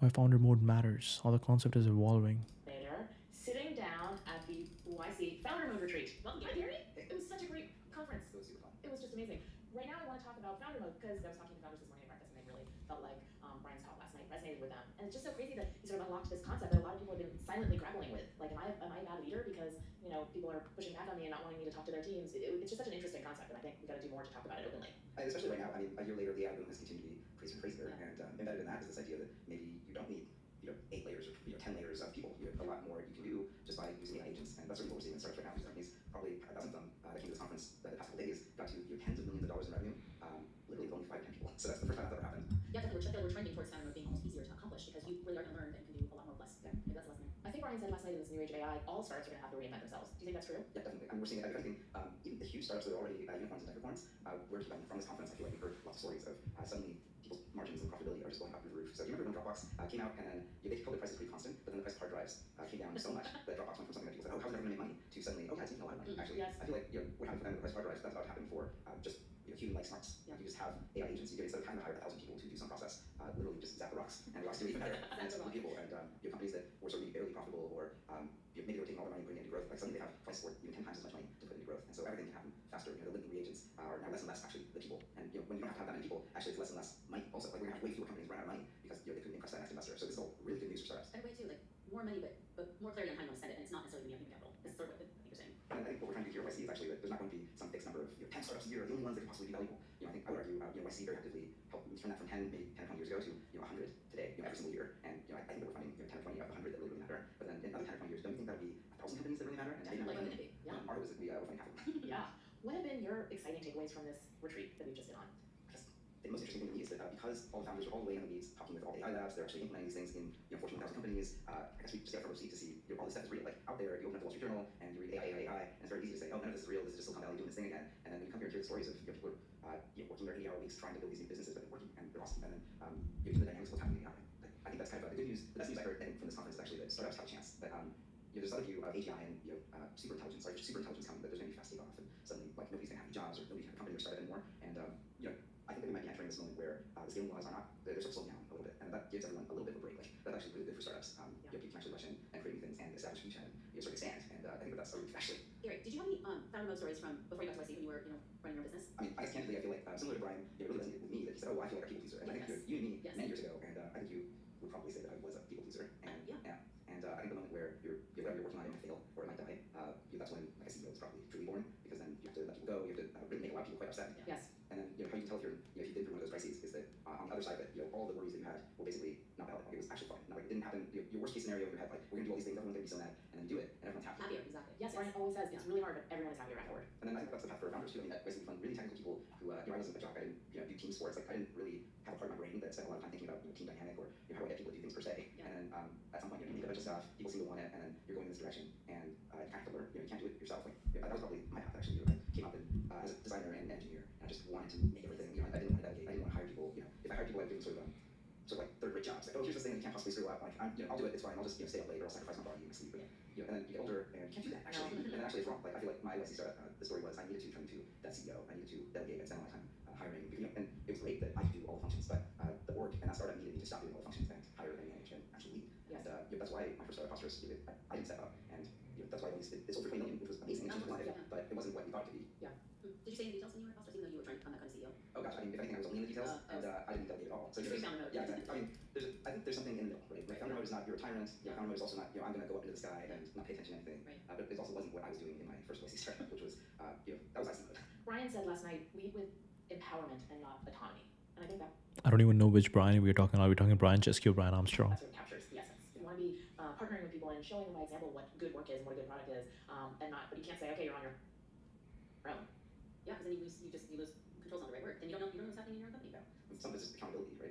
If you're not paying attention, you're just not going to get the outcome you want. But the reverse is also true. Like if everyone knows you're paying attention, then actually a lot of magic can happen for you. That's right. I think that's a great place to end. I love. Really cool. And this is also interesting. Like I don't know, Jess Livingston is so involved in YC, or maybe they launched the podcast a year ago. Okay, launching a new podcast. Carolyn Levy, Chief Legal Officer at YC. The social radars. Be a fly on the wall as we get inside the story of successful startup founders. Vaccines do not cause autism. What's happening in America right now shows why it's good to have a world with multiple sovereign governments.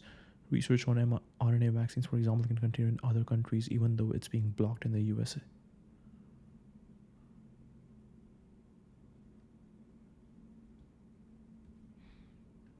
Okay. Josh Liu, tailored outreach template ref. Simple actionable personalization pattern. Great for tactical short and cold outreach improvement. Mayank Jain. So it's also interesting that I'm seeing right now, right? Like, yeah, I can go to my feed, but the problem is I would be distracted by the cheap dopamine. So still it's good that Perplexity is doing it for me, but also if I'm looking from Perplexity's lens, I'm missing out a lot of other things. I'm definitely missing out on things. Matt Sherman Arena, AMAs with noted operators, investors. High signal operator content aggregation you can curate for best insights compilation. Founder Arena. The Coliseum of Founders. Feel free to bet on yourself today. No application, no interview, no excuses. Matt Sherman. Ringleader. The new front door to Silicon Valley. Feel free to let yourself and I'll explain how it works. But first, I need to explain why we need this in the first place. fairly meritocratic place, but only once you are in. Once you get early stage capital, you get a shot at building your startup. Its success or failure speaks for itself, and that story attracts your next hires, investors, and customers. But breaking in to get that initial capital can be extraordinarily hard. Cold outreach decks that don't hit the particular tone of that year, and implicit power dynamics sit at every tone. Right now, the clearest spots in are through a tier 1 accelerator, very limited cost spots, very biased towards certain personas, part of a great alumni network, or have a family member, close friend who's already an insider. If those buckets don't apply to you, you will struggle. I don't blame Silicon Valley for this behavior, but it's a real problem, one that blocks excellent founders before they have even gotten started, and one I would like to solve. That's why I'm building the new front door to Silicon Valley, Arena. Arena runs a leaderboard that ranks founders on fundability. Anyone can join Arena, get on the leaderboard, and compete to move up in the rankings. At the end of each month, the top 5% leaderboard earn the chance to work with me on their fundraise and get investor intros. Oh, very interesting. Very interesting. So you get on leaderboard every week. The top 5, whoever is scoring. I don't know what kind of leaderboard is this, like what are the metrics that you are ranking them against, but this makes sense. Over the top 5, you focus on them now. Okay. Code name, country, join date, status, advising podcast invite, total members, top 5%, top 15, 4 members home for podcast advice. I don't know what that means, but okay. Arena isn't just about the leaderboard. The experience itself is valuable. We have done weekly EMAs with tech titans such as Scientist, Long Journey VC, okay, Delian, JMJ, Jeff Morris, invested in 12 unicorns, early backer Mercury Superbase, Ondo, Nico. Talent is universal, while opportunity is not. Upcoming ones include, yes, VP Stranis, Eric Rees, trying to change how startups are built. Laurie Bernberg, investing early in the future of work. Bloomberg Beta. Software leveling up pen and paper industries. Managed products, MongoDB, AppNexus. Thomas Ryan. We do 2-3 workshops per week on key parts of raising capital. Got it. Weekly updates. Share their progress with me or the whole group. This creates a sense of accountability and allows me to build up context on them so I can help as needed in various workshops. The leaderboard algorithm takes 3 scores into account. How strong is your background to investors? Are you truly going to understand the context of startups? How much progress have you made in the last month compared to peers? How much progress have you made in the last month compared to peers? Credentials, effort, progress. And we aren't any different.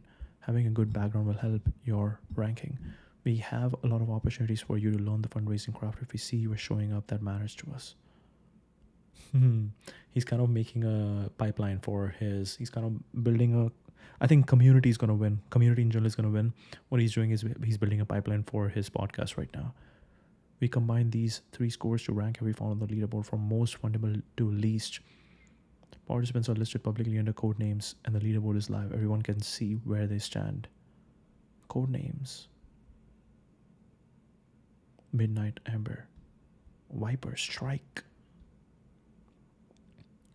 Consider this a consistent gut check. For founders who rise to the very top by the month's end, I step in directly. They have the option to enter into an advisory relationship with me, where I work with them one-on-one, fine-tune their fundraising strategy, make investor introduction. This is an example of one founder's outcome from working with me in about 2 months. Lots of passes, but lots of intros and a handful of checks as well. If you're in Arena, you will get something that looks like this too.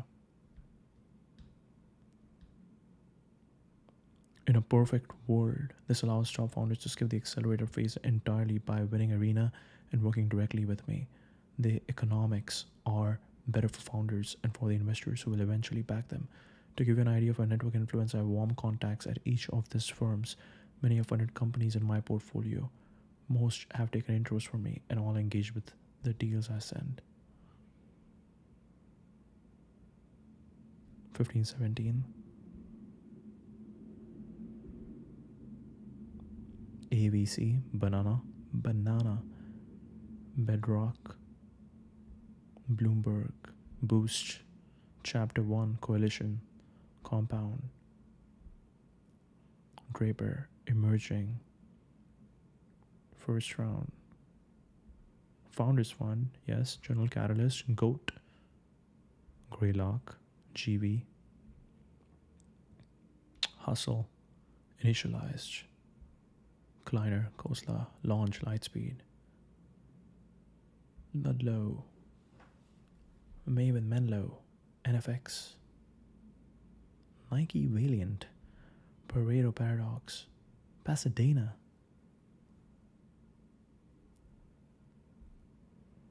Shore, South Park, Susa, USB, Bischoff. We just looked at Bischoff. You can get your start with one of these forms in other ways, but to Arena, there's a clear path. Rain or shine will be here for the best founders who come through our front door. There are other front doors, but ours is always open for you to play your hand. $20 per month to participate in. This covers our operations and ensures we can stay independent from LP interest, which may not always align with our own. We probably should charge more, but our goal was to keep the price as low as possible so it stays accessible. We are not trying to get rich off the $20 subscription. We want to build wealth through the equity stakes we own by helping founders succeed in fundraising and company building. Advisory agreement for 0.25 to 1% of your company with a 6-month cliff and 2-year vesting. The exact equity amount depends on several factors, but whatever we propose is our final offer to you. The offer is 100% optional. You can stay in Arena for $20 per month and get all the benefits, programming, workshops, AMAs, and accountability without giving up any equity. Equity only comes into play if you want investor introductions. That's it.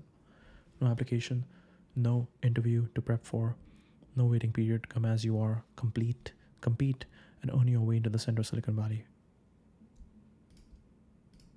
Bet on yourself. Arena. Think you're fundable? Prove it. Monthly tournament, compete for investor intros and direct investment. Leaderboard. Iron Falcon, Shadow Vortex. Really cool. Really cool. Really cool. I think more of this will happen. Mayank J and Mom's 1990s NN paper, Path Blocked by Society. A story and opportunity, compelling narrative for short form inspirational piece. My mom, who's a PM, was actually pretty cool when she was my age. Were nice paper neural networks in the 1900s. What? 1900s? She wanted to be an engineer, but Indian society of that time interfered. Although fortunately her dad was supportive and she got as far as a physics undergrad. She worked to become semi-technical, learning stuff like SQL as a receptionist to climb her way up to director at the same publicly listed company. I think Mayank is from Waterloo, yes. Hackathon, Career Chat, Z Fellows. Okay. I regret that down 9-year-old me thoughtlessly complained I didn't get to see her much, and she took it seriously and switched companies to a lower role when the company moved to a different city. She still keeps up to date with AI, and we talk about LLMs, MCP, agent-to-agent protocols at dinner. Sometimes she found out about them herself.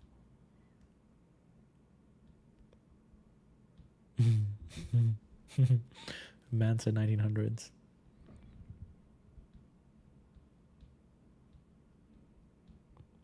I came to us a month ago, not in the best mental shape, with a fleeting sense of purpose. Over a month of patient counsel from friends I hold dear, I discovered my why. Today I'm leaving SF aligned and energetic. Laziz Enjoyer. Laziz, wow, Laziz. Oh my god. Now I'm thinking Laziz. All the Waterloo people keep talking Laziz. I want to quickly check Farcaster if Farcaster is getting better. Okay. Wide signal.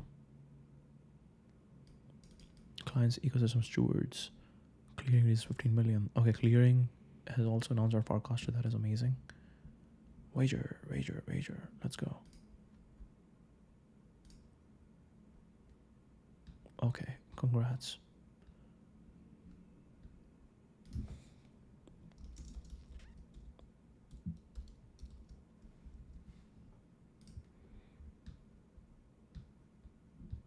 Congrats. Okay, nice, amazing. Gabriel, data intuition, pitfalls, sample size distribution, Dabbit, year of university programs to onboard new crypto builders, specific highlights, Largest student hackathon, 50 plus universities, 100K plus prizes.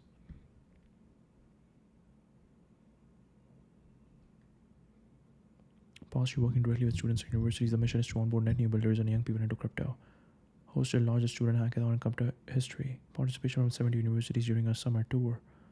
1 million plus impressions generated from student created content. 3 direct hires. Amazing, amazing.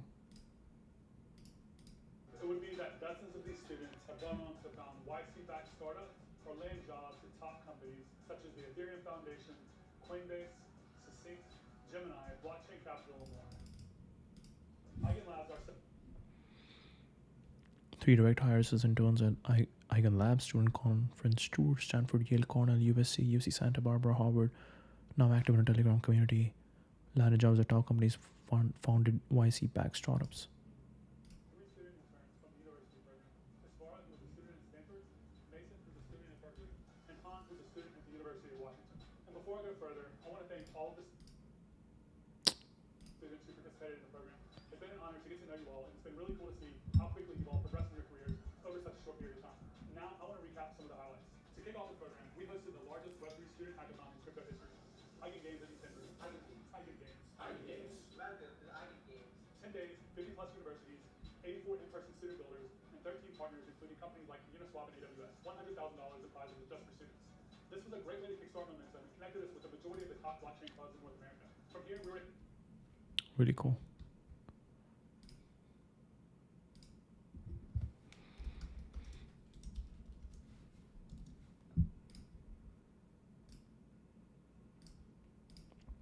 Fred Wilson, consumer, okay.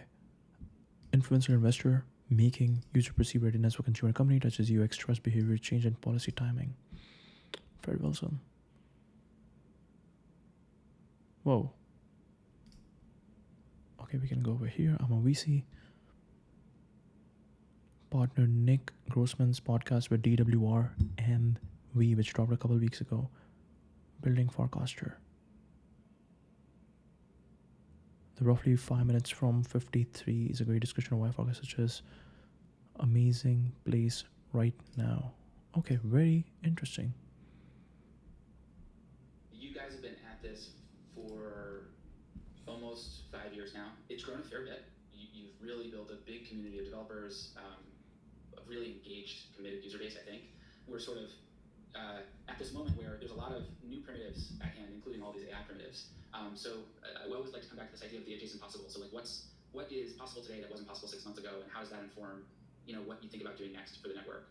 Yeah, so I think that 6 months ago we didn't have an embedded wallet, and our kind of app platform was, we called them frames, now they're called mini apps, was far more limited. And I think where we are now is you can launch a fully functional web app inside our app, but now you have completely reliable mobile crypto transactions, which to date, like there have been some app browsers in like wallets, but it just hasn't had the smooth UX. And here it's like, if you as a developer want to actually initiate a crypto transaction on a user's mobile device, it just works. There's no federations, which I think is actually a new experience that has not existed in crypto to date. And I think Base, with the rebuilt Coinbase wallet, is going to be the second app that does this, and they're using Farcaster. I think the other big thing is our wallet actually supports all of the major chains that people are building stuff on, right? So it's just like, we support Base, L1, we support Solana, we support Hyper EVM. So the idea is, as a user, you don't even need to think about what chain do I have this wallet, right? But I have my fans to support the Solana thing. You see something in your feed, whether that's a mini app, ticker, contract or SCA, you can just tap and interact with it. And even if you don't have a balance on the chain, like we can do the swap and bridge underneath. So that just didn't exist 6 months ago, and certainly didn't exist the last couple of years we've built. So we're finally in a place where like the UX for core crypto stuff is really, really good. And still stuff to improve, but I think where AI starts to provide some leverage, I think in 2 areas, and we're starting to see it more on the mini app side. So like coding tools work, people are able to like quickly prototype and build a mini app. I think there's stuff that we can do to like make that even faster. We're not going to build a replit, but the idea is like you can go use one of these coding tools or your cursor and then just build a mini app really fast and get deployed faster. Right? So the time from idea to distribution in the hands of users is really, really compressed. Right? Because even if you go build a mobile app, you have to get app store approval, you have to get into then get where you're getting the distribution from. So Farcaster actually becomes this laboratory that you can take an idea, supercharge it, and get it into the hands of users immediately, which is cool. And then have a lot of things. I think the second area, and this is something we're going to have to spend a lot of time talking about, is AI video is like a thing, and Veo 3 is really, really good. And it's the worst it'll ever be, right? Like, so it's only going to get more realistic. Like we could probably prompt a year from now a version of this podcast where we could feed in the questions you'd ask. If you go look at what Reindustrialized said on the network, I can probably approximate 80 to 90% what this is, right? So that's pretty impressive. It's also a little scary in the sense of like, okay, what's real in this environment? Like, do I want authentic video or the video preference might be, I just want interesting video. And if actually what consumers want is just like it's funny or it's engaging, I don't really care if it was, you know, organic versus GMO, right? In terms of like done by Veo. But like that actually is a big thing because it's already happening on these other social networks. But in a world where AI actually can help dramatically increase the content supply, you actually might for the first time have like a little bit of inverse life where the little guys who are always content conservative, like that's why you lose to the big guys, is they have the amount of content. Maybe you can actually significantly increase your content supply with a smaller user base because of some of these tools, to the point where now the average user can actually be entertained for enough time on your network to like actually retain anything. So, but I don't think we have figured anything out. It's just like that's probably the one area that we're thinking about. I think it's a third area that's also interesting, which we have commoditized already in some ways, which is models are getting pretty good at understanding context. And so I think like historically, when you wanted to understand what a piece of text was about, you could get some amount of it with natural language processing to understand surface level what it does. But like we had this interesting moment where Dan Cast fed it into a model and was like, "What's this about?" And it was a screenshot of some like Rust code that someone had posted, and the model comes back and says, "This is about Solana." So I like ran the screenshot, looked at the code, realized that it was calling like a Solana Rust library, and then said, "This is about this." So now you can recommend this to someone who likes Solana, and that just wouldn't have been possible 6 months ago or a year ago. Like no one would have figured out that that context was valuable. And so it's this ability to pick up on sort of the second or third order things that just didn't exist that might allow better routing of content for people making it to people who want to read it, which I think again is another superpower. Like we shipped, based on Scarlet, we shipped trending topics in Farcaster in like 3 days, which then immediately allows like content to surface very quickly. It was like one engineer on the team. It was very good, but still was able to ship it in about 2 days, whereas like a couple of years ago it would have been like a 2 week to 2 month project to get this up and running. So that might be something where again, like Dan's data versus Goliath point, like you now have smaller companies that can build very, very good recommendation systems and get on par with the distribution and the systems that some of these larger companies have in a much shorter time frame. I love the like general line of thinking along that line, David and Goliath kind of angle, and what are the things that could happen here that the bigger networks would resist? Yeah, I mean, I think that the big thing for us is it's the programmability, because they don't want to give up control, right? That actually hurt their margins, because any version where you can use other clients means you're not spending time looking at their ads. So that monetization model is very focused on locking things down. I think that the second is money. When you're just bigger at scale, you just have a lot more risk with that, and there are a lot of people internally who are like, oh, we can't do this, or like, whereas you just like your startup, like everyone has a wallet. It's like baked in from day one, just deal with the challenges of that across the board. That's just a part of building your thing.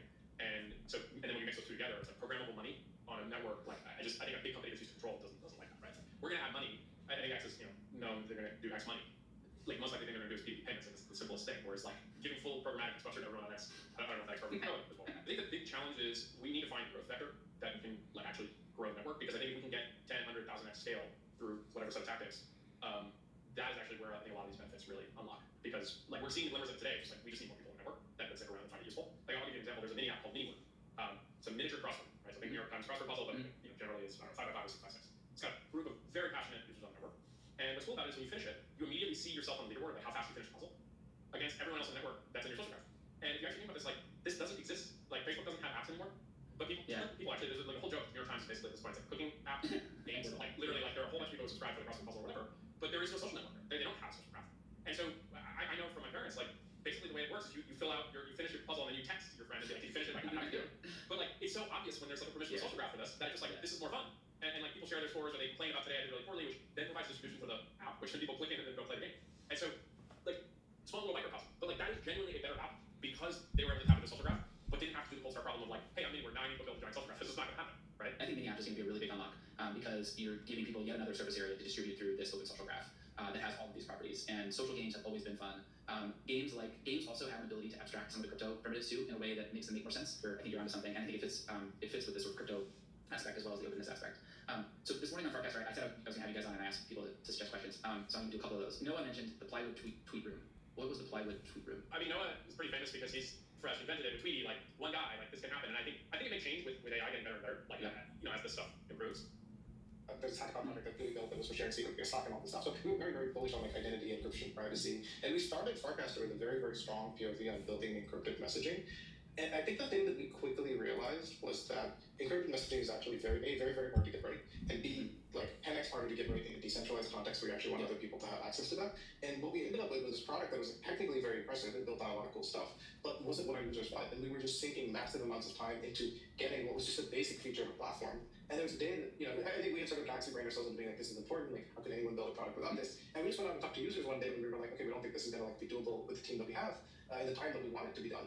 And like 90% of people were like, yeah, I just use Signal whenever I want to do something important. I'm just here to catch up with other people and talk to stuff. And like, sure, if you eventually do this in the future, that's cool. And so I think that was like a very, very painful cut. And we argued about that for so long. And every time we were like, I really don't think we should do it. And then finally we did it. And it was like a breath of fresh air. And we're very bullish on like, we want to do that in the future. And it will be an important part of the protocol. But did it integrate in 2022, 2023 Farcaster when like the big thing we're focused on is growth? And the answer was no. Yeah, plus one on that. And I think just generally a lesson there, and we're still not the best of this, like we were getting better. But knowing when to like kill features, one thing I would push consumer startups is like they should kill more features than they do, because it's like there's this whole loss prevention thing. Sure. Like naturally 5 to 10% of users are going to use any feature that you ship, and then and complain about it if you cut it. And I think that oh well, we just can keep it for that group of people, is you create a lot of debt, but not just like tech debt, which is what everyone likes to talk about. You create like just complexity in your product. And you quickly lose perspective. Is like when new people come into the app and there are like hundreds of different little like knobs and things, and it's like, no, actually, like it's almost like what you want to do is like, okay, for everything you ship, like you remove 2 things. Like it's just like keep it as simple as possible, because if you actually get to the right core thing, that is the thing that will drive the app. And I, TikTok, there is something very magical about it. If you remember what the 2019, 2020, early 2020 version of the app was, there was no sign up. It was literally, you would open up the app and it would go into the feed. And then now obviously it's a much more at scale and it's doing all these things, but like there is just like this magical component of like just get to the core thing and see if you can actually, you need push notifications. Like that's another, I hate push notifications for most apps, but then it's like when you're new ways of like working together or socializing basically. Yeah, I think that the other thing is like the important thing to emphasize here, because the whole thing is actually programmable, the whole stack, and you have a strong assumption that everyone has a wallet. I think it's a canvas for other people to be able to play around with, right? Like some of the most successful things on the network are stuff that we haven't explicitly come up with. There is no other social network. Actually, the irony is the best features from Twitter were come up with by users as conventions in the little 140 character, the retweet, RT, and at replies were initial names. So there is this history there, but I think more importantly, because the whole thing is permissionless, you actually do have people playing around with crypto assets in interesting and novel new ways. Like degen was a totally permissionless initiative prior to like a lot of the sophistication that we've since built into the app now, right? We didn't have embedded wallets or any of that. And this is very interesting. A lot of insights coming over here. Massive wealth creation event for a bunch of people who participate in that ecosystem. So it really gives you this term of magic internet. Like people, there's some great anecdotes like people being able to like pursue their dream of becoming a full-time artist because they just happen to be a Farcaster participating in this, tipping mechanism. But like, so you have this like crypto is weird if you're talking about polarizing, and like a thing called degen just sounds bad, right? Like in terms of like sufficient decentralization around identity and data access, non-full federation, global shared state, so any client can read, write reliably and permissionlessly.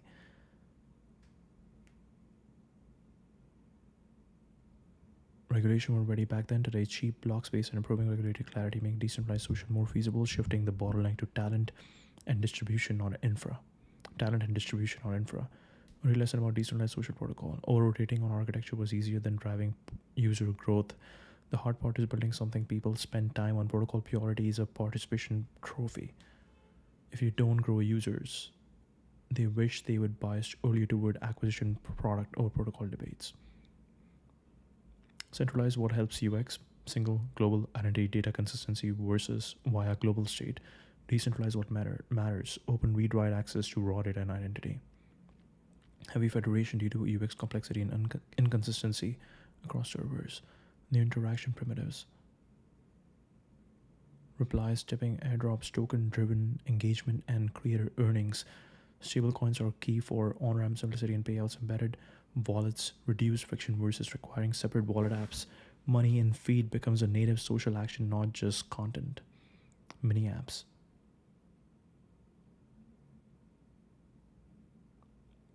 Launch web apps quickly, leverage the social graph for distribution, and initiate seamless on-device transactions. Mini word. Crossword mini app with social leaderboards that distributes via the feed. We'll check out mini word.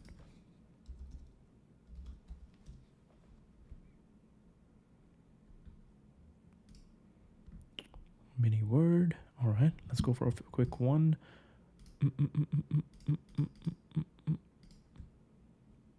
Whoa, what is this? Wait, what does this mean? Why are there 3? Check answer, check puzzle. Okay, deal. Whoa. Wait, what is happening?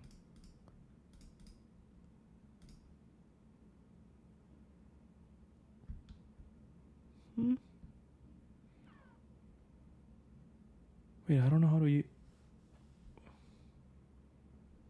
national security threat. Cloud. I don't know how this works. Mini word. CLOU. I don't know how this works. Okay, anyways, let's go over here first. Initially tried to hide crypto via IAPS an abstraction since learn the crypto nature is a core draw. Now they lean in while smoothing onboarding it with embedded wallets and stablecoins guiding users from zero to on-chain value gradually. Looking ahead, growth vector remains a priority. Mini amps plus embedded wallets plus AI-assisted creation and discovery are the near-term wedges. Video is rising in importance because it tolerates older content and can be AI amplified, easing content supply constraints for subscale networks. Go-to-market reality and pivots. Growth was slow at first, dozens to low hundreds of DAOs for a long period. The myth that social must go viral fast ignores today's saturated landscape. They cut encrypted messaging, painful but correct, freeing focus for what users actually wanted. They also updated beliefs. Third-party full clients aren't the growth lever they hoped in 2025's mobile-first, time-dominated market. Polished first-party UX and mini apps matter more. Incumbents resist programmability and open money flows because it weakens control and ad models. Programmable money plus an open client ecosystem is hard for large, risk-averse platforms to embrace, creating room for Farcaster's contrarian approach. Weakens control and ad models. Programmable money plus an open client ecosystem is hard for large, risk-averse platforms to embrace, creating room for Farcaster's contrarian approach. AI as an accelerant. AI video will massively increase content supply and may advantage smaller networks by lifting production capacity for individuals. AI is already funnier at video than text. Discovery models now infer deep context, recognizing code and screenshots to route content, enabling fast features like trending topics by a tiny team. This narrows the recommendation gap versus big incumbents. Very cool, very cool. Yeah, definitely. After a long time, we're hearing about Farcaster, and I think every time I hear a podcast from Farcaster, the conviction in Farcaster keeps growing, and I'm like, okay, now I need to start posting more. So this is really cool. Jacob, thesis, political meme coins as a 2028 breakout format. Lions takeaways from Orwell's Down and Out in Paris and London, thoughtful synthesis. Poverty traps, hunger's cognitive impact widens beyond crypto to societal context. Good crossover for your philosophy content lens. Okay, this is really cool. This is really cool that Perplexity is understanding what kind of content we want. But this is bad. Okay. Limeshot ETH. Let's go Limeshot ETH.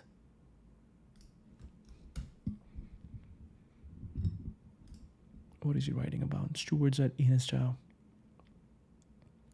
Just finished Down and Out in Paris and London by George Orwell. Give me perspective on how good we have it. Great Depression was no joke. Understanding of how poverty traps people systemically. Gratitude for being fed. True hunger overrides your ability to think about anything else. True hunger. Down and Out in Paris and London. Farcaster admin. Bot filtering, 1 AR score is effective. We new FIP thread kickoff supporting profile tokens. Track client rollout. Okay, really cool. All right, that's